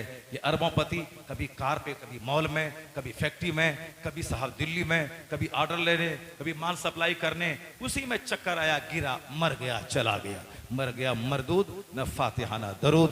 बल्कि ये मोमिन जिसको अपना दुनिया भी कमाना है और 3 घंटे बैठ के दीन भी सीखना है, जुमा भी पढ़ना है, ईदैन भी पढ़ना है, नमाज पंजगाना पढ़ना है, फिर दुकान में बैठना है, खेती बाड़ी करना है, तो अल्लाह ताला उसकी दुनिया का कफील और जिम्मेदार हो जाता है। तो मैं ये सोच करके तकरीर थोड़ी तवील कर देता हूं, ताकि तकरीर तवील हुई, मुमकिन है कि मेरा कोई एक जुमला, एक पैराग्राफ किसी एक आदमी की जिंदगी को बदलने के लिए काफी हो जाए। अगर एक बंदा बदल गया, मौला अली को जो हुजूर ने कहा था, अली अगर तेरी वजह से एक बंदा नेक बना, अरब के सुर्ख ऊंट से ये काम तेरे लिए बेहतर है। अगर एक बंदा, मुमकिन है कि ये पैराग्राफ नहीं, अगला पैराग्राफ, अगला पैराग्राफ, किसी वजह से अगर एक बंदा यू टर्न लिया, तौबा किया, नेक बना, तो यह काम अरब के सुर्ख ऊंट से बेहतर है। यानी करोड़ों रुपए कमाने से यह काम बेहतर है। यही सोचकर नहीं देखता कि टाइम क्या हुआ, नहीं देखता कि सेहत का क्या हाल है, बोलता हूं। और अल्हम्दुलिल्लाह अगर कोई दूसरा आदमी 1 घंटा बोले तो आवाज लगे, हल्दी चूना लगाए, और हम लोग 3-3 घंटे लगातार महीनों महीनों बोलते हैं, मगर हल्दी चूना लगाने का साहब इत्तेफाक नहीं होता है। सिर्फ इसीलिए कि चूंकि जो कुरान बोलेगा, हदीस बोलेगा, सच बोलेगा, अल्लाह उसकी रूहानी एनर्जी को बढ़ाता चला जाता है, वरना कोई बोलेगा 3 घंटा। इलेक्शन के मौके पे नेता लोग 5 मिनट बोलते हैं तो रात भर सर्किट हाउस में सोते हैं, इंजेक्शन लगाते हैं, एनर्जी का इंजेक्शन, चाहे जो जिस पार्टी का नेता हो। मगर ये मजहबी पार्टी का खादिम है, सालों भर बोलता है, इलेक्शन के मौके पे नहीं बोलता है, हमेशा बोलता है। जो हुसैन का चर्चा करता है, हुसैन का नाम वो पावर का खजाना रखता है, उनका नाम लेते जाओ, बुज़दिल हो तो वह जवान मर्द बन जाता है। रिसोर्स ऑफ एनर्जी है। अल्लाह तबारक व तआला हमको और आपको सबों को नेक बनने की तौफीक अता फरमाए। शुहदाए करबला से मिलने वाला जो जज्बे शहादत, जो जज्बे जमा मर्दी है, इस्तिकामत, सब उसका पैगाम अपनी ज़िंदगी में नाफिज करने की तौफीक अता फरमाए। बहुत सारी बात को मैं अधूरा छोड़ के मैं जा रहा हूँ। अगर अगले साल यहाँ के नौजवानों ने मुझको बुलाया तो इंशाअल्लाहुल करीम जो कुछ मेरे दिमाग में जो उन्वान था, जो मुझको खिलाफत के बाद इमाम हसन की ज़िंदगी पे, इमाम हुसैन की ज़िंदगी पे और कुछ बोलना था, मैं वो नहीं बोल पाया। अलबत्ता जो मेन थीम थी मैंने आपको बता दी। अलबत्ता एक बात जो मैंने बात आगाज़ जहाँ से किया था, कि कहाँ से किया था कि मेरा बाप जिंदा है क्या, मैं 10वां करता हूँ क्या, मेरा बाप जिंदा है क्या, मैं 40वां करता हूँ क्या। तो जब जिंदा है तो जिंदों का तीजा कैसा है, जिंदा का 10वां कैसा है, जिंदा का 40वां कैसा है, अब जिंदा का 20वां कैसा है। इसका मतलब ये जो तीजा, ये जो 10वां, ये जो 20वां, ये जो 40वां है, ये राफिजियों, शियाओं और अहले सुन्नत व जमात को शरीयत से हटाकर खुराफात में लगा देने वाले दुश्मनों का अमल है। बता दें, हुसैन जब जिंदा है हुसैन जिंदा है तो जिंदे का 10वां कैसा, जिंदे का तीजा कैसा, जिंदा का 40वां कैसा। ये जिंदा का 40वां होता है, इसलिए 40वां 10वां तीजा नहीं। हुसैन का सब्र ले, हुसैन की इस्तिकामत ले, हुसैन की तिलावत ले। हुसैन 72 जख्म नेज़ों के, हजारों जख्म तीरों के खाने के बाद कहा, यजीद ये हाथ नहीं दूंगा, तेरे हाथ में तलवार है, तलवार चला, मेरे पास हाथ है, हाथ नहीं दूंगा। यजीद बोला, कैसे नहीं तू हाथ देगा? अली अकबर गिरेगा तो झुकेगा, असगर कटेगा तो झुकेगा, जब तेरी बीवी तेरे बच्चे प्यास से तड़पेंगे तो झुकेगा, जब तेरा अब्बास अलम बरदार का बाजू कटेगा तो झुकेगा। हुसैन बोला, बाजू कटे या अली अकबर रहे या अली असगर जाए, मगर हाथ नहीं दूंगा, तेरी मनमानी चलने नहीं दूंगा, तेरे जुल्म को समर्थन नहीं दूंगा। बात अब यही जंग शुरू हो गई। यजीद हाथ लेना चाहता था और हुसैन हाथ नहीं देना चाहता था कि नहीं दूंगा हाथ। हाथ देने का मतलब जुल्म को समर्थन देना, हाथ देने का मतलब यजीद के मनमाने ढंग से जीने को समर्थन देना। नज़ाम सोमो सलात चरमरा जाता, मसाजिद व मदारिस का निजाम तरहम बरहम हो जाता, मुस्तफा की शरीयत चरमरा जाती। इसलिए हुसैन ने कहा, नहीं मैं समर्थन जुल्म को नहीं दूंगा, अहंकार को नहीं दूंगा, मनमाने ढंग से जीने वाले को नहीं दूंगा। कानून चलेगा खुदा का, कानून चलेगा मुस्तफा का, कानून चलेगा मुस्तफा के सहाबा का, तेरा कानून नहीं चलने दूंगा। मेरे पास हाथ है, नहीं ले पाएगा। यजीद बोला, कैसे नहीं देगा? वो पहलवान को लाया, वो 22,000 तलवार को लाया, सबको हाजिर किया कि हुसैन डर के मारे हाथ दे देगा, मगर वो फौज बहाता रहा। हुसैन के नौजवानों की लाश गिरती रही, हुसैन का हौसला बढ़ता रहा, यहां तक कि हजारों जख्म तीरों के तलवारों के खाकर सर सजदे में रख दिया, सुबहान रब्बियल आला की तस्बीह पढ़ी और जान जाने आफरी के हवाले कर दिया। करबला का जर्रा जर्रा बोल उठा। यजीद सारी सल्तनत झोंक कर हुसैन का हाथ नहीं ले पाया और हुसैन सारी मुसीबतें उठाकर अपना हाथ, अपना ज़मीर बचा के चला गया। आज यजीद का न सितम रहा न वह जुल्म इब्ने ज़ियाद का, जो रहा तो नाम हुसैन का, जिसे जिंदा रखती है करबला। पता चला आज यजीद जिंदा नहीं है, शिम्र मरदूद जिंदा नहीं है, अमर इब्ने साद जिंदा नहीं है, ये सब के सब पूरी मौत मरे। इनकी लाशों को जलाकर कुत्ते के हवाले कर दिया गया। ये सारे बहादुर 22,000 का कमांडर सब पूरी मौत मरे। यजीद कैंसर से तड़प के मरा, इब्ने ज़ियाद पूरी मौत मरा, शिम्र मरदूद के बॉडी को आग में जला दिया गया। खूली बिन अनस, सनान इब्ने अनस, खूली बिन यजीद, वो सब पूरी मौत मरा। ये 22,000 जो पहलवान गए थे, कुछ तो शहीदों के हाथ मारे गए, आज जो बचे थे 6,000 लोग मुख्तार के जमाने में मारे गए, और जो बचे चेचक की बीमारी ने सबको मार दिया। आज ना यजीद जिंदा है, ना अमर इब्ने साद जिंदा है, ना शिम्र जिंदा है, ना साहब और दूसरे खूली बिन यजीद जिंदा है। आज जिंदा कौन है? अब्बास अलम बरदार जिंदा है, अली अकबर जिंदा है, अली असगर जिंदा है, हुसैन मदरसे में हुसैन, मस्जिद में हुसैन, ईदैन की किताब में हुसैन, दरूद इब्राहिम में हुसैन, अमेरिका में हुसैन, प्रोफिलों की जबान पे हुसैन, खतीबों की जबान पे हुसैन, हर जगह है हुसैन। इसका मतलब जुल्म मर चुका है, सब्र आज भी जिंदा है। जुल्म मर चुका है, सब्र आज भी जिंदा है। हुसैन की कब्र से आवाज आ रही, ए मोमिन, नहीं कुछ तेरे पास है, ईमान तो है, बातिल से दब के जीना है तौहीन जिंदगी। ये ऐलान कर रही है आज भी तुरबत हुसैन की। बातिल के सामने सीना सपर रहो, देखा जाएगा।